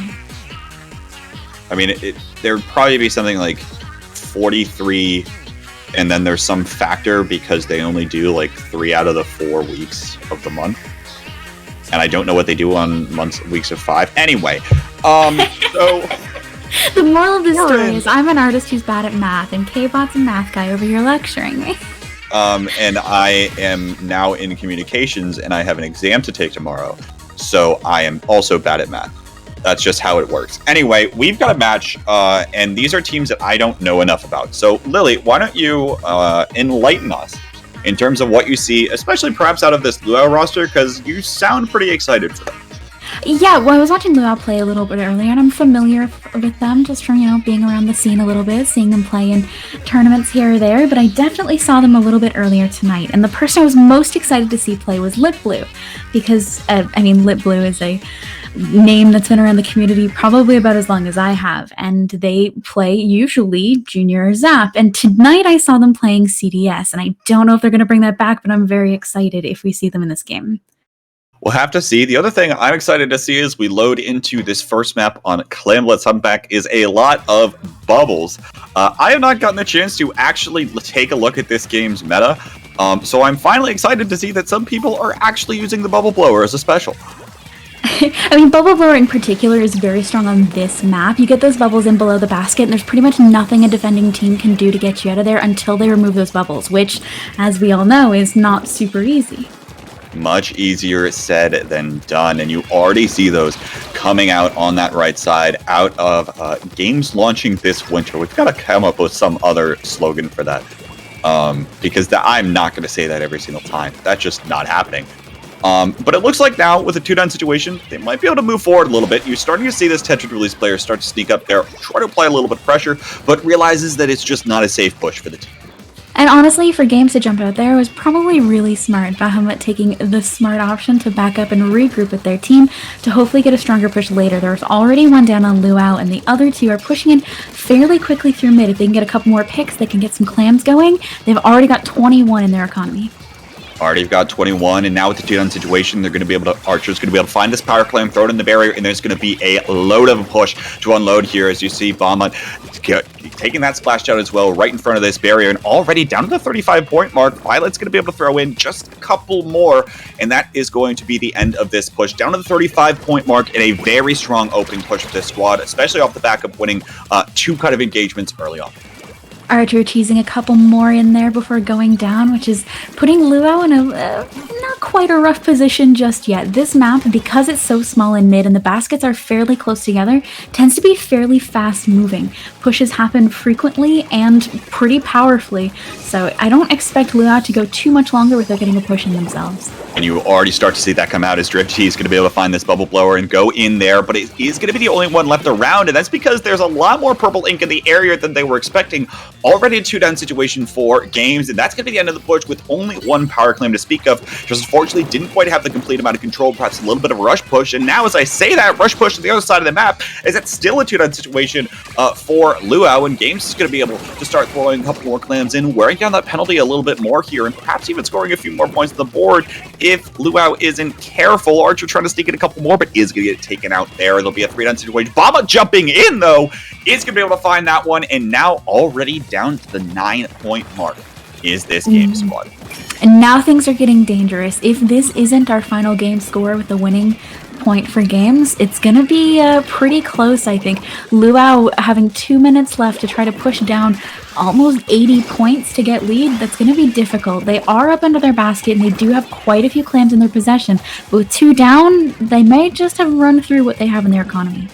That's the thing about these pushes so far from Luau, is that they seem to be very hastily thrown together. It seems as though they're trying to get more pushes in on a more rapid pace, as opposed to actually taking their time building up all of that clan economy, all of that momentum, and all of that map coverage that we saw Games do earlier in this game. And unfortunately, just haven't been able to replicate that due to the fact that they're not winning a lot of these fights. Games has been playing pretty safe overall, and now they're able to punish that in terms of a little bit more of a skirmish in mid, keeping things neutral for the most part, and a neutral game state is going to waste more time off the clock and be very favorable for this purple squad. One thing Games is doing really well in this game so far is just pushing forward, taking a lot of control in mid without overextending. And Luau, what they're having troubles doing so far from what I'm seeing, is they're pushing it a little bit too quickly without getting that map control that Games is taking so much advantage of, and they aren't quite moving in together to help support one another. And that's exactly the thing here, right? Supporting one another is the name of the game in Splatoon. It is all about that turf control. We've just hit the 60-second mark now in this game, where Luau is slowly starting to develop a little bit more of a presence. You see 23 clams to their name at the moment, and already with that heavy going down, it's going to mean that they can pop this ink armor and they can start to try to push their advantage. Got to be careful this splashdown, but they're going to try to have more specials to combat these squads, and they have not sent anyone over to this left side to try to be influential. Doesn't matter. Now it's 2 down, make it a 3-down situation here, actually, and all of a sudden, Luau has an opportunity, but they don't have a lot of clams around the barrier. Starting to come in from this far right side, there was no one else to support that player over there, but it might not even matter. Kami's trying to create some chaos down here, but it's just not going to be enough. They go full wiped down, and that is probably going to be the end of the deal here. Games is going to take this game on a nice defense. Yeah, unfortunately with 10 seconds left on this map, where the clam spawns are a little bit sparse and a little bit separated, they're going to have to work incredibly hard here to get a power clam in order to pull overtime, and I just don't think it's going to happen. Yeah, not going to happen there, and that is going to be the game. You know, I think that was actually a overall very good push from Luau. You started to see everything happen, and you started to realize that, you know, hey, a lot of the reason why we're not being able to fully capitalize on these pushes is because some of these members of Games are sitting on that far left side, sitting relatively safe, and then are able to attack when we start to approach and when we make ourselves in a vulnerable position. So if we send some folks over there earlier on to try to combat that, make up a little bit of a wall, open up a little bit more space for us, maybe we'll be able to take care of business. And they were able to do that there for the most part. And the only unfortunate part, though, is they didn't have everyone there together to push into the basket when it was finally opened. A lot of the members of Luau were pretty spread out there, and unfortunately, you just can't quite win those 1v2s. So Luau is going to go down, but very close game, and I'm excited to see the rest of the set as we now head to a classic Rainmaker Black Belly. I mean, this one I'm interested to see. From our last mode with Luau, we didn't quite see the special coordination you kind of need on that map in order to push the clams to the basket. But for Rainmaker Black Belly, while you do still need some special coordination in order to make this work, to make pushes function, you don't need it quite as badly as you do in Clam Blitz. So I'm excited to see if they can pull off the special coordination we saw them trying last game and actually succeed in it. We know Luau's a strong team. They're a very aggressive team. They work incredibly well together, and they're not running a backline, which Games is. So while Games does have the Stingray advantage in this game, Luau might have a bit more of an aggro advantage. It's going to be all about capitalizing on those aggro pushes at the right time, and it's going to have to come off of the back of Banana's armors here. As we already see one go out early, getting a couple of picks here for Luau and starting to open up the middle of the map here a little bit. But they have to be careful. Armor on the other side of the map. This one member is going to sneak on through, but it doesn't even matter. And here's one of the things we're struggling with right now is map control overall, is that players, Archer, gotta sneak up on from behind, take out the Rainmaker, and all of a sudden, it's a complete delayed wipe for the opposing team, and Games has control of the Rainmaker, and it's going to start to get the first considerable push in the game. What I would have liked to see there is Luau, knowing their team was going down, to try to push that Rainmaker more right, to try to delay this inevitable push here.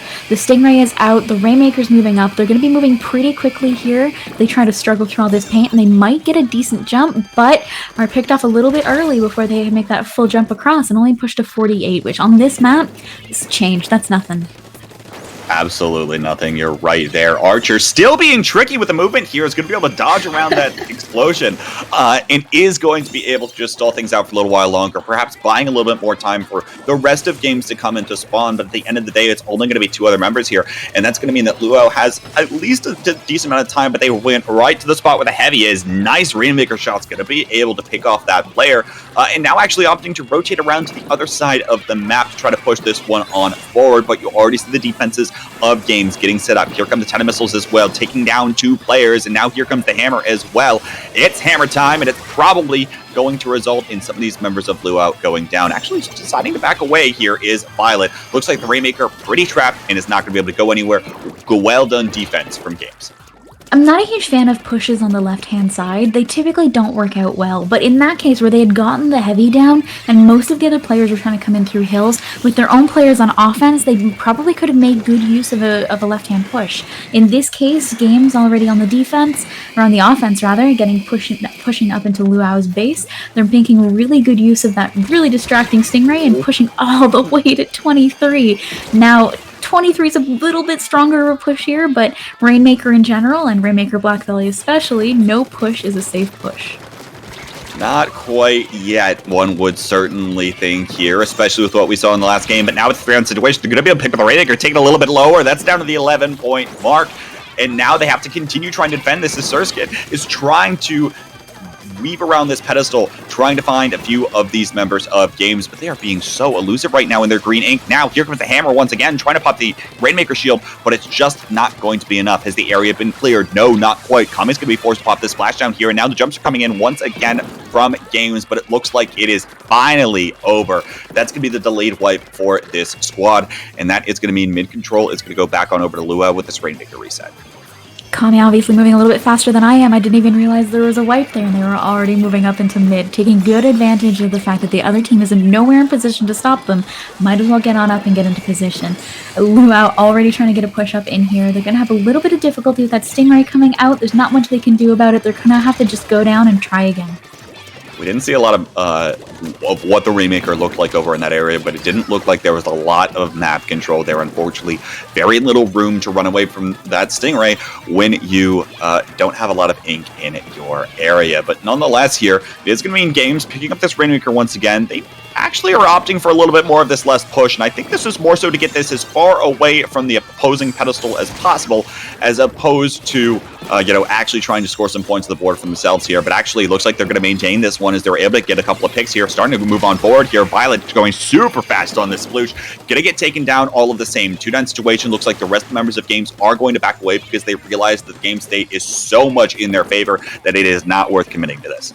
Yeah, I mean, you still have 2 people up. You have this big of a lead. You don't really need to do much except sit back and be a nuisance. So we already see Games getting in position to be annoying, which is fantastic. And Luau is going to have to work pretty hard to pull this one back, I think.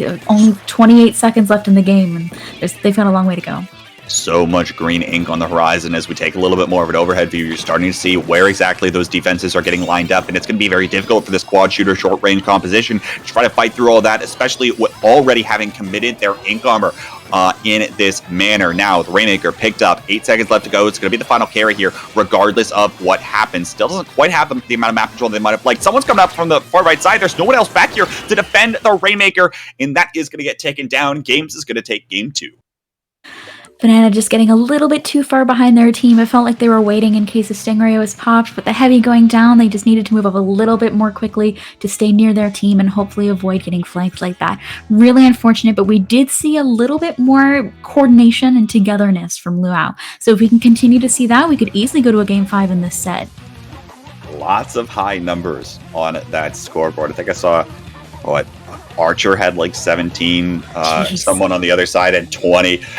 An absolute ink bath. And to be fair, that's probably about what you expect when you're dealing with a lot of these short-range shooter weapons that we've been seeing come out time and time again overall.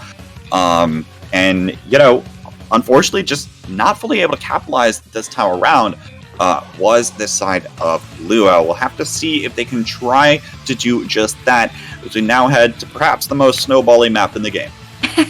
I mean, yeah, it's probably a tie between this one and Wahoo, but Inkblot Zones is definitely not an easy map to play for sure. Can get out of hand incredibly quickly. This is a map where I would love to see some, you have to have some coordination to get back into zone for sure. But what I'm really excited to see is if Luau can get that coordination back and Kami with those Tetras can get in on the plat, they can be an absolute menace. Absolutely terrifying to get a Tetras up on your plaid and Inkblot and not have any way to drop down to mid. It's gonna be great if they can pull it off.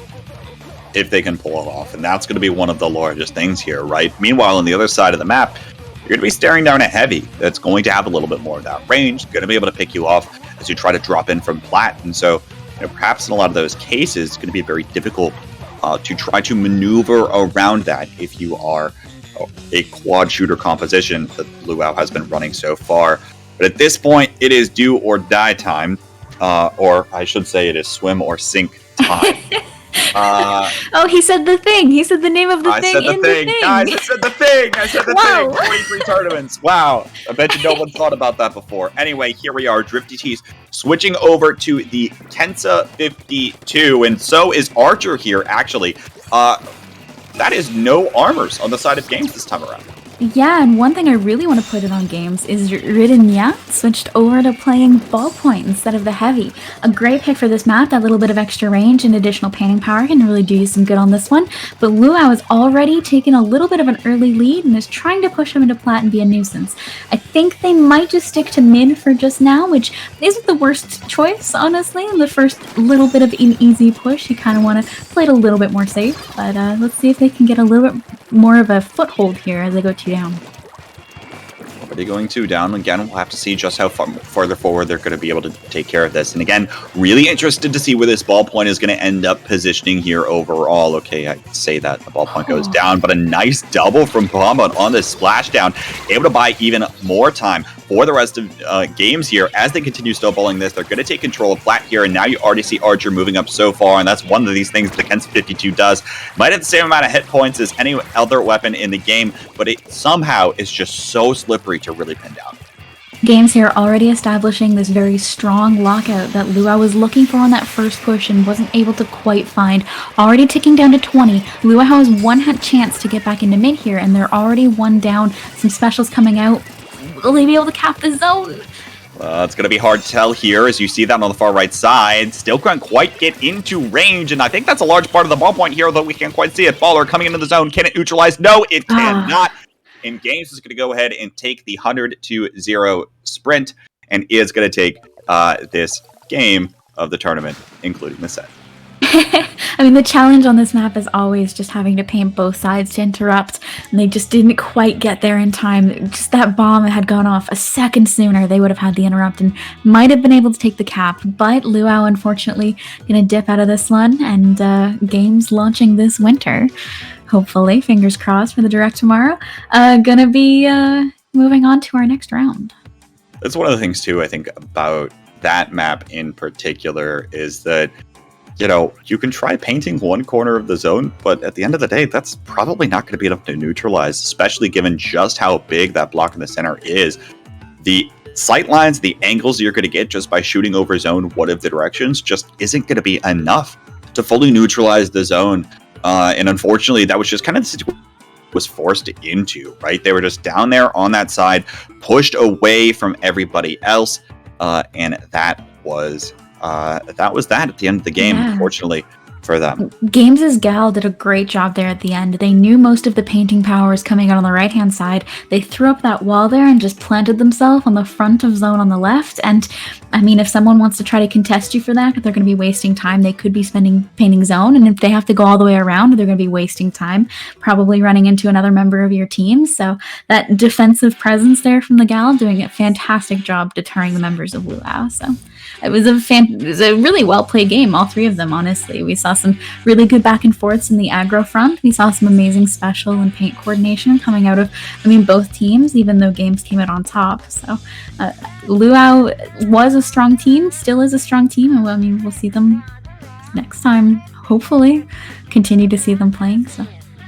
Yeah, absolutely. Of course, I'm sure we'll see them around, including in this weekend's Super Jump. I feel like they have to be signed up for the event, right? And if you're not signed up for the event, what are you doing? It's probably like the largest tournament we've seen since like February, largest grassroots international tournament that we've seen since February for Splatoon, hosted by IPL, and it'll be casted right here on this Twitch channel all weekend. So make sure you sign up, smash.gg/SJ, and of course there is the Discord link if for some reason you're not already in the IPL Discord server. Registration is going to close Friday morning at 9 a.m. Eastern. So for those of you that are currently night owls, probably going to be a good idea to get all of that situated by the end of the day tomorrow. So make sure you've got a team, make sure you've got 4 folks to sign up and play in the event.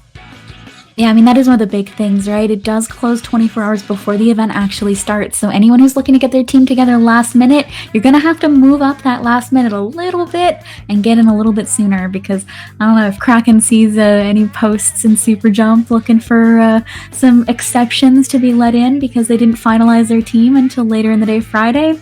IPL might have pity on you, but Kraken's a bit of a hard.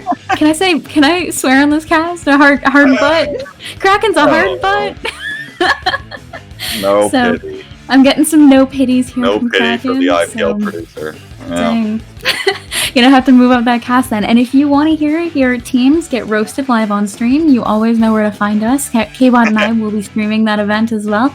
And there's an incredible lineup of fantastic casters from across the scene all over that event. And it's gonna be a banger. It's gonna be great.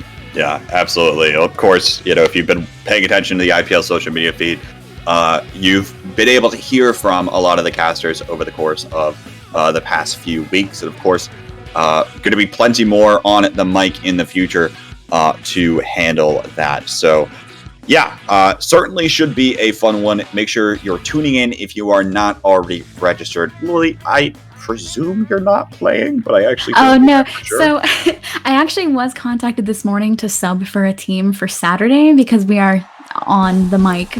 So but unfortunately, because I was on the mic and knew I wasn't playing, I had made plans for Saturday. So I had to turn them down, and I'm like, sorry, I know you're in Pacific time and don't want to get up at 5 a.m., but apologies.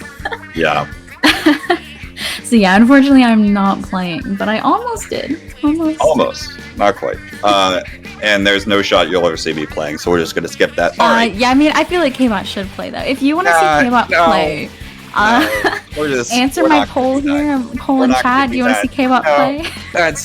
It's really just not a good idea, folks. It's just not. Yeah. You don't. The answer is you don't want to see it. I do. Okay? No, you really, guys, I'm telling you, you just don't want to see it. You know what I do want to see, though? I do want to see Grand Finals. Unfortunately, it's going to be a little while. We're going to take a real brief break, folks. But of course, don't go anywhere. We've got Grand Finals of SOS 43 coming up after this.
Hello everybody and welcome back to Swim or Sink 43. This is our grand finals. My name is Splatoon Lily and I'm joined by the one and only Kbot. Welcome back, Kbot. Why are you doing that again? Because it feels nice. I know it feels nice, but like you don't have to hype me up that much. I'm just a guy. Like, Just let me hype you up. okay, well, I Y'all, have you appreciate heard about Kbot? He's fantastic. A great TO, well. a pretty good player. He does a lot of work for this community. Not a good and player. speaking of TOs who do for a lot of work for the community, IPL doing an amazing job with this event and every event, and hopefully we'll see you this weekend. But for now, we're playing SOS. For now, we're What playing teams are we SOS. gonna be seeing, Kbot? What teams? So if you're allowed to say, oh yeah, we're playing, or you're allowed to do the whole same thing again, I'm allowed to say, wow, 43 is a lot of tournaments. So anyway, going to be the 43rd champion of SOS. Probably not the 43rd unique champion per se, but 43rd champion nonetheless. Los Panas, or games launching this winter. Of course, games launching this winter. Reference in terms of the Nintendo Direct tomorrow, which should be pretty exciting as well. Feels like Christmas with the amount of like Nintendo and Splatoon stuff we have. Nintendo Direct tomorrow. There's Super Jump this weekend, and of course, starting it off right here on your Wednesday evening. Also, for what it's worth, these are kind of two pickup squads. Los Panas appears to be more of people coming. Those Inklings, although I look at this and I go, it's Midland Heroes essentially plus one. I believe it's mostly Midland Heroes plus Chicharron, who's a very good player. And then games launching this winter is a pickup. We did just come off seeing them last game in semifinals. They did a fantastic job. Their special coordinations and very good paint between them, and some really good teamwork. So hopefully we can see them pull that off against a essentially team plus one. The other thing that was worth noting, I think, about games launching this winter and their last set was just how patient they were in a lot of cases to make sure that they weren't, especially in that game one in Clan Blitz, they were very patient in terms of making sure that they had all of the, criteria for a successful long push in clans in order to start pushing forward. Made sure to not be too haphazard with it. So I'm looking forward to seeing exactly what they can do in this match as well. So we're already starting to get underway. They're going to pick up the Rainmaker, and they're not really going to get very far with it. And here comes the Ink Armor out of Los Panas here to try to mitigate a little bit more of that pressure. But already you're seeing a lot of this map turn to the blue side.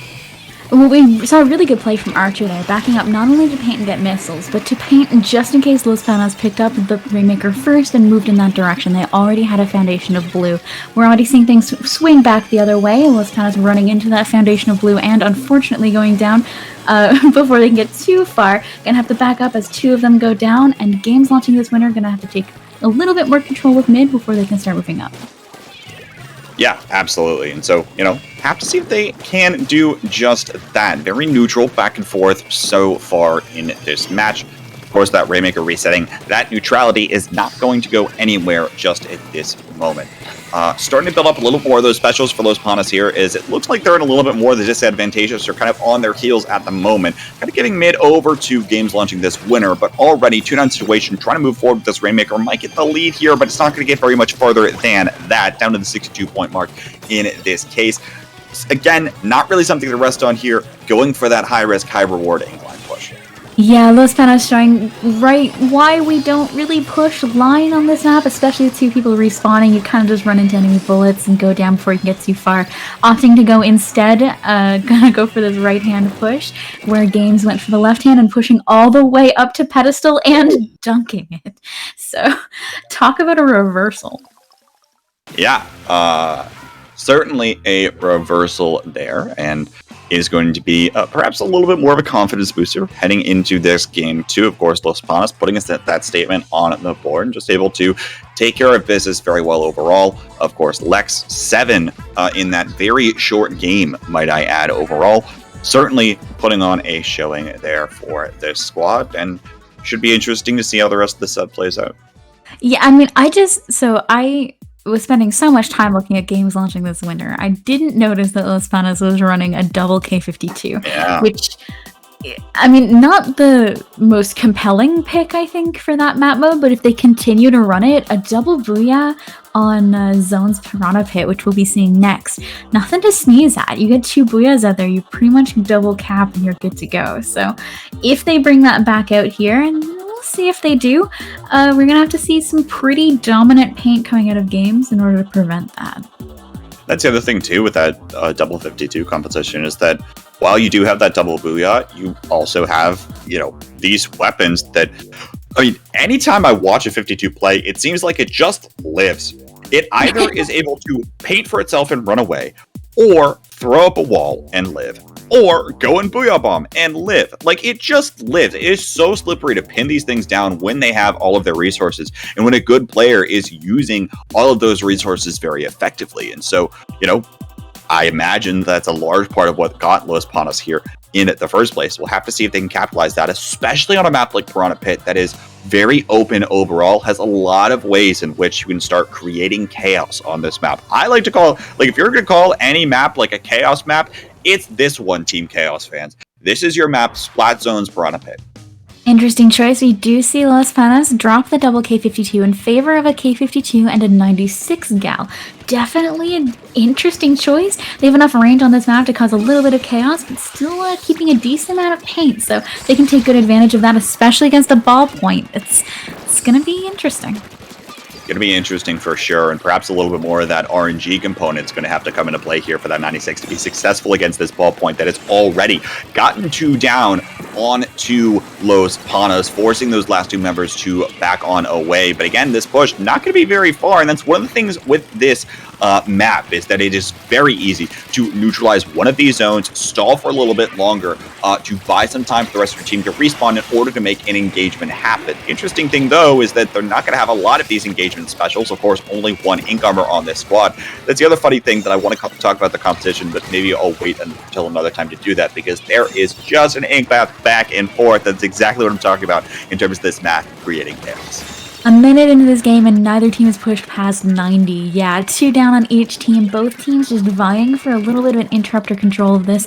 It looks like Games is going to be able to be the first to break that 90-point mark, and we'll see how far they can get. There's already 1 down on Los Panas, which is not really what you want to see when a team starts pushing back into map. And looks like they might be able to push a little bit more with this control. Looking to be the case here, and you'll notice how far back the Los Panas is currently, but soon this 96 will have its armor at the ready. Booyah Bomb Inkstorm already coming out. Armor is going to get popped here right now, and so now they're going to start. You're going to start to see this squad move a little bit further forward, try to take control of its conveyor belt, move a little bit forward, but actually it's going to go right into the end zap ballpoint combination, going to get shredded by the other side of the map, and all of a sudden it's a 2-down situation where Los Panas does not have a lot of control. They're not going to be able to cap these 2 zones, enforce that penalty, and all of a sudden Games is going to start increasing their lead and potentially even going for the knockout. Really unfortunate. Los Panas really needed that cap. At least, the very least, they needed that penalty added on. Games is pushing this incredibly far. They do get it now, so Games is going to back up a little bit while they wait to retake a little bit of control, but they still have a decent amount of paint here in mid, considering that they lost control. Here comes another armor out of Los Panas to start moving on forward here, and they are able to use the paint that they had in order to come back in and take care of business, capping both these zones and putting that penalty on the board to at least buy some more time in this game. But they're not going to be fully able to rest on their laurels for very long, as already this 96 scout player is going to get taken out for them. And now again, it's going to be Los Panas getting forced back. It's going to be Games launching this winner, pushing forward, taking control of both of these zones. That ballpoint's range is just so suppressive at this point. Dafter here doing a good job backing up and giving up territory without going down and still maintaining to hold on to their back area. Moving back in now with armor on their team. Hopefully can get a good pick on this ballpoint. Fantastic shot here from the 96. Moving on into zone and should be able to get a good cap off of this. Able to find that indeed here, and now again causing chaos already. Bama able to take down 1. It's going to be a 2-down situation, make it a 3-down situation, and once again Los Panas had a little bit of a push going, but someone is able to sneak around, able to disrupt things just a little bit more on behalf of Games launching this winter, and they're going to be the ones to quickly take back control of these 2 zones. Violet's K-Shot here doing a great job getting those missiles off and pinpointing the areas where Los Panas are trying to come back in. It looks like they're trying to dedicate themselves to left and do get that first cap on zone, but we'll have to see if they can get a full cap and a penalty applied. Violet getting a beautiful pick here and managing to keep quite a bit of ground considering their team was 2 down at one point. Now 60 seconds remaining, and Los Panas just not quite have the hold on to zone that they might be looking for, but potentially now with the 2-down situation, make it a 3-down situation, they'll have the opportunity to do just that. Now, where is that last pesky player of this squad? Because it seems to always be the last person that's able to get a couple more picks, but it looks like that engagement is not going to be made for the time being. 36 seconds left to go. All the Games launching this winner needs to do is cap this within the next about 30 or so, and it looks like like they're starting to get on their way to do just that. 3 specials now online for them. It's going to be armor versus armor. Here comes 10 missiles as well, coming out of Los Panas to try to push these members back. Inkstorm as well coming out, but already it's a 2-down situation right now for Los Panas. This looks like on that far right side. Now on the left side, Cass is the only one left alive and is going to get taken down here all of the same. A brilliant take back from Games launching this winner, and they are going to equalize Grands most likely here. I mean, at this point, the game's probably over. Last ditch effort to come into the zones, but it's not going to be enough to cap and force overtime. Games launching this winner takes game 2. Los Panas, that was the most substantial push we'd seen from them so far. They were doing a really good job of coming back in and not getting locked out for too long, but they were having difficulty capping and keeping the zone for long enough. I wonder if that's just the paint discrepancy between Games and Los Panas coming into effect in that game. We did see a little bit more paint on the purple side. Things typically stayed pretty well in control there. So it just might be a result of the weapon picks. As hard as they fought, they just weren't able to hold on to it. So luckily, the way that SOS typically functions is they rotate through modes. So if you are someone who does like zones, you might have to wait a little bit longer to see another zones match. But moving into tower control might give Los Panas a little bit more of a leg up. Especially with those 10 missiles right on that NZAP. Something that, probably didn't get a ton of a use last time around on such a large open map. When you're able to force folks off of the tower, able to force folks back, that's going to be where that special weapon is extremely vital. And that's one of the things that I wanted to comment on earlier on in that set, didn't get the chance to do that, is that Los Panas was running 3 armor weapons and only 1 armor. And what I mean by that is they could have just as easily picked the gray NZAP or picked the vanilla Tri-Slosher, but instead they went for the Tri-Nouveau and the NZAP 89. And so they only had 1 armor at their disposal, despite the fact that it kind of felt like at times they were playing a playstyle that might have benefited from actually having that double armor. And sometimes it's not exactly what I would necessarily recommend. But certainly looking at that last game, there were some elements where I thought, man, it would be really nice if I had another armor right about now. Trying to stagger those things out, trying to push completely through both of those zones. And they just were never fully able to do that, never fully able to avoid the laser of that ballpoint on the other side of the map. And so, we'll have to see what adjustments they make or if they're sticking with the same composition. Because again, as we were talking about, maybe that forced engagement with that second armor isn't going to be as important here on Tower Control Starfish main stage. Honestly, what I would like to see is the double K52 come back. If you want to run double Booyah on tower, this is a great place to do it. A lot of the middle is uphill, and a lot of the downhill, is where the tower is going. So it's pretty easy to get a really good vantage point with with Booyah, and cut off just avenues of entry, cut off tower control at all. It's a pretty fantastic strategy. So we're already seeing the ballpoint going on a fantastic flank on left. It's exactly where you want to see a ballpoint set up. You can do a really good job, but on the other side, they made others seen that 3 members of Los Panas tried to flank right and nearly got some really good picks. Nearly did, but it's not quite going to be enough for them to really make anything successful off that. And with Cass going down early, especially with that armor and something that, those K-52s are really going to thrive on even more than they already might, with all of their survivability we were talking about earlier. Cass going down is going to be very consequential for Los Panas overall. Certainly something to be careful of. Certainly something to track as we continue watching the rest of this game. Well, meanwhile, though, it looks like things have just about neutralized in the middle of the map here, and Los Panas is able to grab that armor and start pushing this tower forward of their own, hopefully touching this first check. What we saw there, too, on the defense from Los Panas was 2 Booyah bombs coming out, effectively cutting off any opportunity for Games to be able to push that tower and taking down a couple of their offensive players. Now we're seeing Los Panas take a little bit more control of mid, being pushed out a little bit by the enemy players, but they're going to be able to at least get a small push off of this and hopefully break first checkpoint.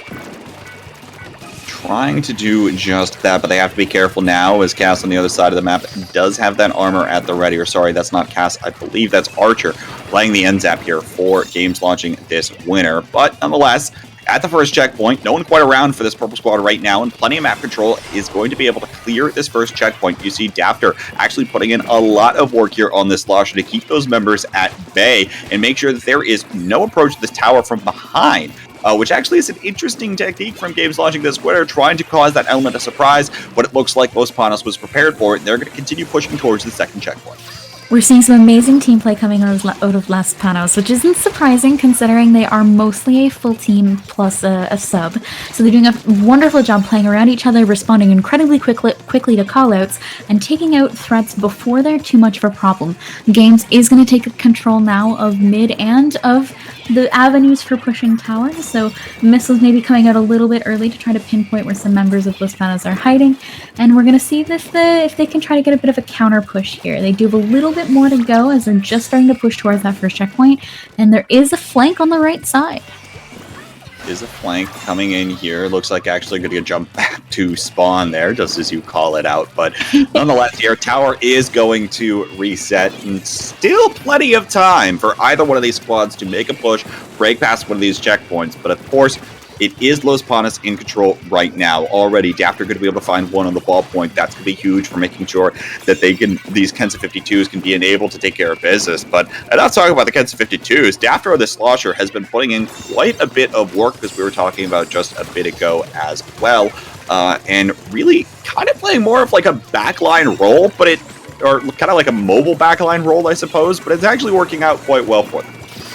Yeah, and they're doing a fantastic job keeping that tower off. We saw some missiles coming out, which managed to nail 3 of them and pinpoint all of their locations in mid, which had forced games off of the tower and back into their own spawns, essentially. And Los Panas here pushing up, getting control, even without the tower. It looks like they're just trying to tease a little bit here in mid and get some picks before they even touch it. Yeah, really just trying to stall for time. They do have an entire checkpoint cleared, but that said, maybe not something that they exactly want to sit on. Trying to safely find these picks in order to see if there's another opportunity for them to push, and perhaps they might have just found it with another 2-9 situation on them. They're going to throw a couple of their specials on forward to get a little bit more map control right in front of them, but there should be enough momentum for them to start building up this map control as we start approaching the second check. We are seeing them play incredibly smart. Los Panas does have the lead, and it isn't necessarily a safe lead. I would like to see that pushed a little bit past just the beginning of first or second checkpoint.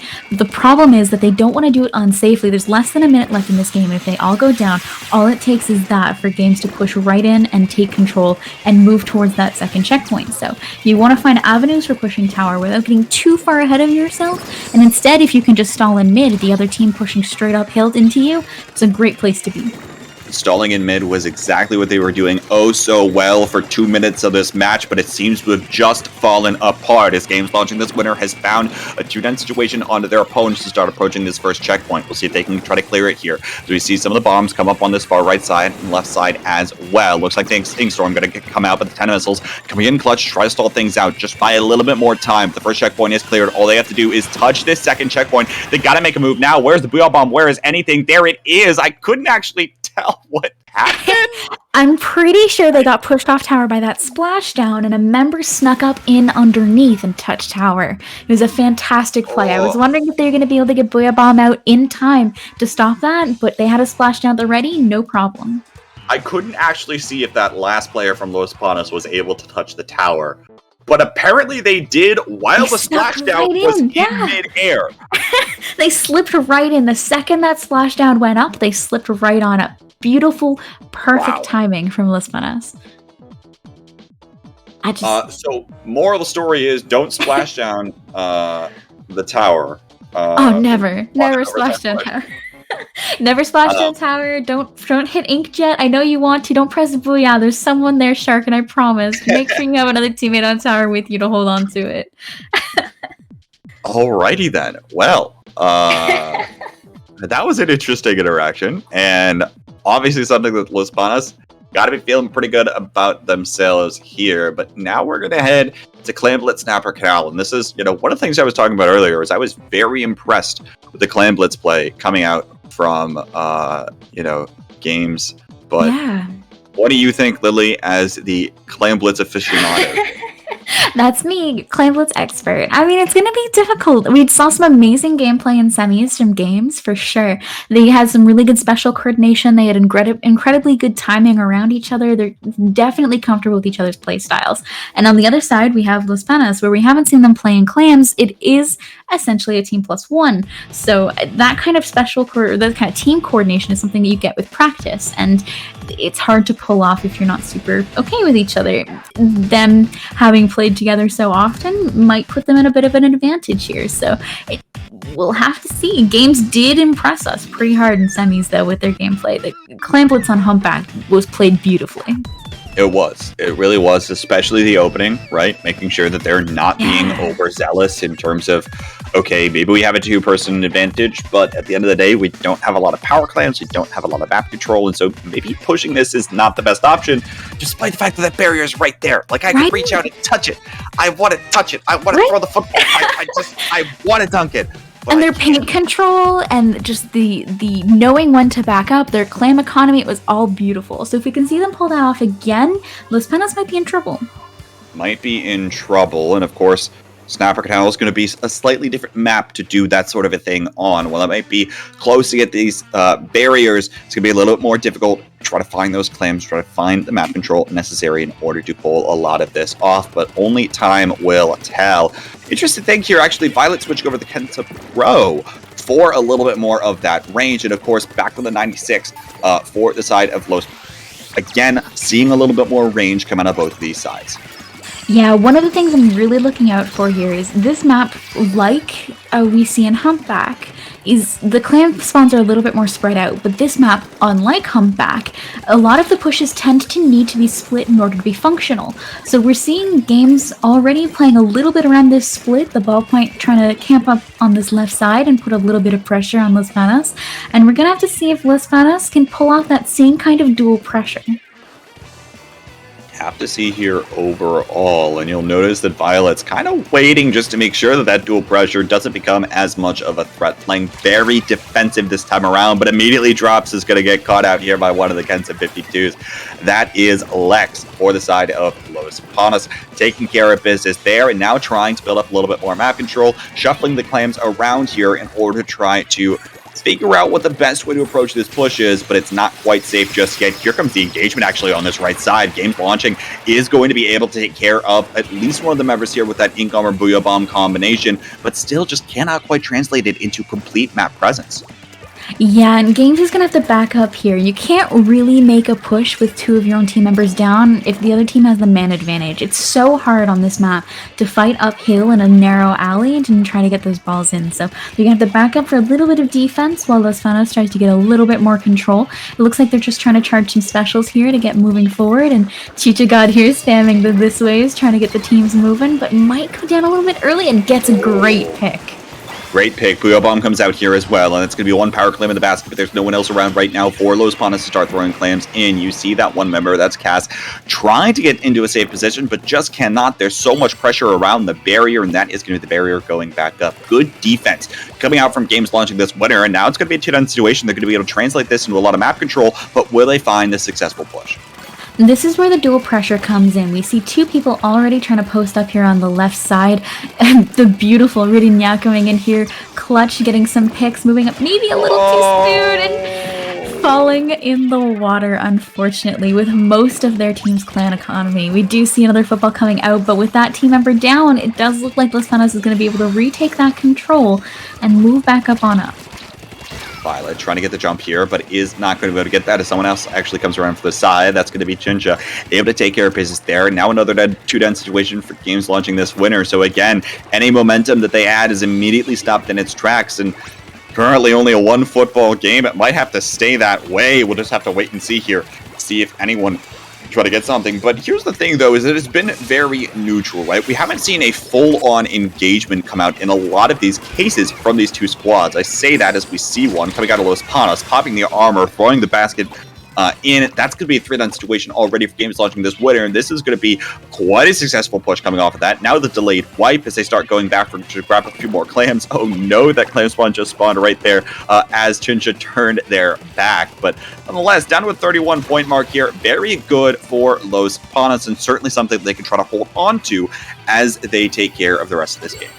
defending on this map can get incredibly dangerous incredibly quickly with specials pushing up into you, and then once you all wipe and have to try to break back in, it can be difficult getting down, especially right below when the other team has a slosher. It's just making that push back out is difficult, and Games did a beautiful job of it. They're already trying to work on this dual pressure, trying to get the 2-2 split that we love to see, and it does look like a member of Los Panas is sneaking around a little bit, calling a little bit of attention and trying to distract from a push for Games.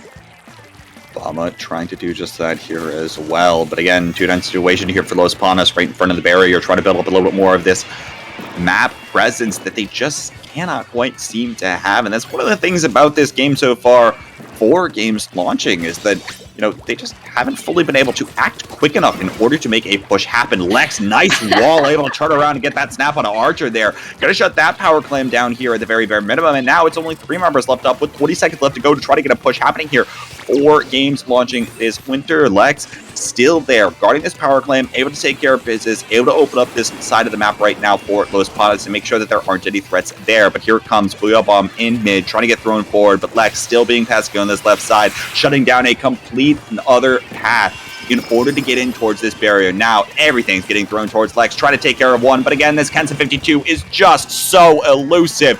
That's going to be the complete wipe on the game launching this winner. There it is, a nice little wave for the crowd, and that is going to be the end of this one. Los Panas is going to advance to tournament point. So what we call that in the industry, the clams industry, of which I'm a part, we call that distractics. Distractics are fantastic. I mean, they happen in every mode. I find them most effective in Clam Blitz, where when you have your football, you're marked completely for the other team. Lex did a fantastic job pulling distractics.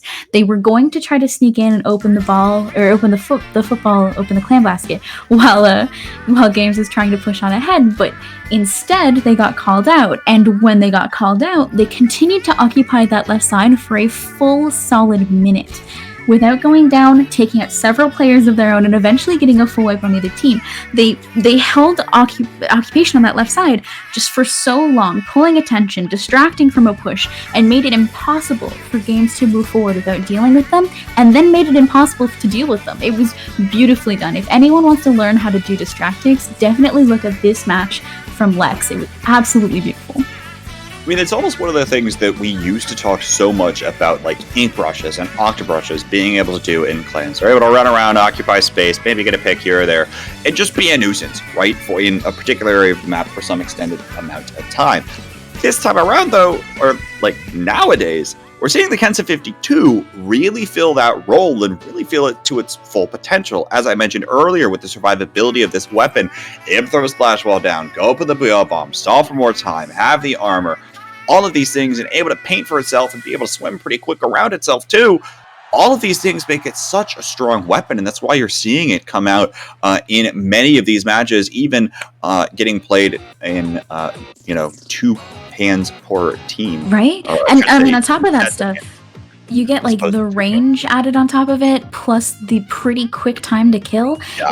They do a great job of getting in and out and staying alive and causing chaos on the way. It's the kind of stuff we love to see, especially in Clan Blitz, where it makes it easier when you're marked with that football, right? They did a wonderful job of it, and if you play K52, yeah, study this match. They did a great job. Well, Los Panas, so for what it's worth, of course, I had to go to DeepL, which is a translator, just to make sure. And what it comes up for specifically Los Panas says the bread bunch. And alternatives include the breadwinners. So we'll see if they could win this bread as they take the next game for the tournament, or if, of course, Games launching this winner is going to be able to fight back for being down 3-1 at the moment. But here's the thing, if your Game's launching this winner, you gotta move quicker than you already are, and I already like this double armor composition with the sploosh in order to try to help that as we start looking for this Rainmaker. Absolutely, and pulling up the sploosh on Rainmaker, a fast painting weapon, a fast moving weapon you love to see, especially in contrast with the heavy, but we are going to need to see a little bit more team play than that, unfortunately, as Los Panas is already pushing up and trying to take that left jump. Is going to get stalled a little bit by this Ray, but it looks like they're managing to stay alive pretty well. able to stay alive here so far, but that Rainmaker is left alone. If anyone from games launching this winter gets towards this Rainmaker, it's going to spell trouble, and it is going to finally be the case where that Rainmaker steps on top of the sponge, trying to go again for a little bit more of that high risk, high reward airplay, and unfortunately is just not going to be able to find that step down on the other side of the map. Well, meanwhile, Ready, going to continue pushing this one on forward. Actually here for games launching this winter, taking it back to the other side of the map, and now already 2 of these members are alive, starting to come around, trying to collapse around this Rainmaker, and starting to push just a little bit too far forward.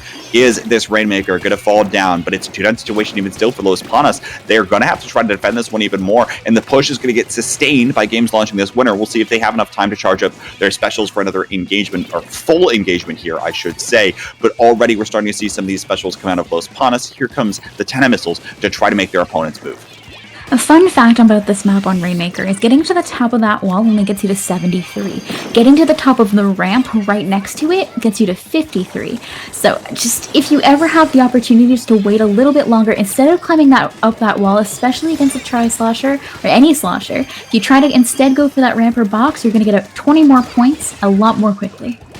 You can see they almost tried to do that there, but nonetheless, Los Panas were able to shut it down all of the same. That's going to be an effective wipe onto their opponents, and now they're going to be able to push on forward here, grab a little bit more ink. And at this point, games launching this winter is really going to have to reset, get their specials, and probably let their opponents make another push before they're able to fully come back in this game and start to have enough resources to be able to push on their own. I say that, though, as Riddy's going to be able to come up with one here on this heavy, now trying to find even more picks with this Stingray, looking for at least a few more people, able to find some on the silhouettes here, but it's not quite able to take down anyone else. Archer left alone on the backside with this Rainmaker, 2 up right now for games launching this winter, and Cass is going to start to make a blitz for the Rainmaker on the other side of the map with this Inkgummer as well, and they're going to have to move if they're not careful. Archer does move, but it's still going to get caught out here by another member of Los Panas. And again, the push just slightly falls apart for games launching this winter, who just cannot quite seem to have everyone up in order to make a push when they can. Yeah, I would have liked to see Riddy hold that Stingray a little bit longer. It felt like it popped a little bit too early to be too effective with the Rainmaker. We are seeing 2 members of Los Panas go down. I think they waited a little too long to pick up that Rainmaker, and that's what we're talking about when we talk about needing to be able to pick up special or support at any point in time. If you do not have the hands to pick up that Rainmaker at any point necessary, especially Rainmaker, you're gonna just have to suck it up and pick it up. Otherwise, you lose a little bit too much time waiting for a teammate to come and get it for you. It does look like Los Panas is pushing on up in and gonna run into that Stingray before they can get too much further than 43. Hey, down to that 43-point mark, though, giving themselves a little bit more insurance if games launching this winter does indeed pick this up again, I think is pretty good play overall. We've seen how difficult it's been for actually both of these teams to get a significant push going and get it a significant part of the way on down. And so perhaps a good sign for Los Panas here, able to extend their lead just a little bit longer. But of course, still 60 seconds. Weirder things have happened in Splatoon than to see this lead get bursted within these last 60. It might have been worth them to actually pick it up and move it back into mid with them than letting it get in, but it does look like Games is going to be able to get this pop, which is what I was concerned about. Losing that paint control to Los Panas at this point in the game would have been devastating. So they have a few people already waiting top left and on the box. Games might just have to pick this up and go right, but Los Panas is going to pick it up first. And that's just another example of distractics. Rainmaker's another great place for it, just picking that up and teasing it so that the other team can't. The pieces of the puzzle are not all together, and once again, we're seeing a lot of the chaos that Los Panas is able to cause. Lex is able to find another double here as well, and you see that time and time again where these mobile, short-range weapons of Los Panas are just getting up in their opponent's face right now, able to take care of business very well overall, as you mentioned, in those distractics tactics. And now, here we go. Perhaps one last opportunity. Archer's going to be able to pick up this Rainmaker and take it back, but you're going the wrong way, my friend. 2-down situation, but the Tena missiles are going to take care of business, and Los Panas are going to be your swimmer sink 23. Did I really just say 23? 43 champions. I mean, they played it incredibly well. We saw some really good tactics and some really good strategies coming out from Games, but unfortunately, they couldn't quite bring in that dominant gameplay we saw in semis. They played incredibly well, though, and I mean, kudos to both teams. They did a great job. Los Panas was unfortunately just a little bit more coordinated and pulled things off a little bit more strongly. And yeah, I mean, more power to them there, especially in a lot of these compositions that we're talking about with all of these short-range weapons, right? Able to be a lot more coordinated, able to paint for each other, able to take care of business. It's one of the reasons why things like the Nautilus were super strong for a long period of time. And now we're starting to see more of these quad shooter compositions as opposed to these things that are less mobile overall. Overall, well done there to Los Panas. Again, Swimmer Sync 43 champions. They did a great job. It was a great show. And while we're here, if all of y'all aren't signed up for Super Jump this weekend, you should be. It's going to be a great time. It's going to be a fantastic tournament. We have some amazing casters. We have some great teams signed up. It's going to be an amazing show. Great prize pool. It's going to be a 2-day event. And remember, sign-ups close 24 hours before the event. So if you aren't signed up by Friday morning, you're going to be a little bit SOL. Yeah, Friday morning at 9 a.m. So unless you're, I imagine most of you are probably in the Americas while you're watching this right now. Probably should make sure that you got your team completely registered by the end of the day on Thursday before everybody goes to bed. That includes even if you're playing in that later wave. Everybody's got to be registered by 9 a.m. on Friday. So make sure you are doing that, as Lily mentioned. Quite a lot of a prize pool on the line. And of course, if you're not playing for whatever reason, there's going to be a cast of the event all weekend with some fantastic casters. You can catch Lily and myself casting on Sunday together, much like this. That should be a lot of fun. Just as much fun as tonight was. If you enjoyed yourselves tonight here with us, come on back on Sunday and listen to us then. And if you don't enjoy it here, come back anyways on the weekend and watch some of the other amazing casters. I'll do my best to tease K-Bot even more on Sunday, just for you guys. So we'll have a lot of fun. Here's the thing with that. We're both going to be distracted with the quality of Splatoon play that we're going to be seeing. And so you're not actually going to be able to distract me. But in any event, bold of you to think that. You should still pay attention to Super Jump this weekend, and that should be a good one. And by the way, you should pay attention to whatever games launching this winter are being showcased tomorrow during the Nintendo Direct. Hope you all enjoy that as well. We don't need to plug Nintendo. Everyone knows. I mean, I know everybody knows, but I feel like we should acknowledge it as Nintendo fans. No, we don't. We don't jinx it here, okay? Splat 4? We don't jinx it. Splat 4 coming this winter. Yes, we're going to see Splat 4 tomorrow. You heard it here, folks. Anyway. Splat 43. Lily, I think that's going to be it from us for the night. Of course, always a pleasure casting with you. And thanks for coming on with me. It was a great time. And I mean, we'll see each other again on the weekend, and hopefully people had fun here tonight. We'll come back on the weekend. But for now, my name is Splatoon Lily. You can find me at Splatoon Lily on Twitch and on Twitter. And K-Bot, where can people find you? You can find me at kbot_273 on Twitter and on Twitch. Of course, Lily, I think you said you might be streaming more at some point soon. Yeah, I may have fixed my computer and got a new microphone and stuff. So maybe sometime this week. Who knows? And of course, I mean, who doesn't love listening to their voice? Are you kidding me? Thank you for coming out to hang out with us, everybody. We had a great time here at SOS. I think 7723 or something. Okay, so SOS 23. It was great. Thanks, everybody. Great. That's great. We'll see you this weekend. We love you all. Have a great night. Don't act like you didn't trip over your words too. We'll see you this weekend, everybody. Stay tuned to IPL for more.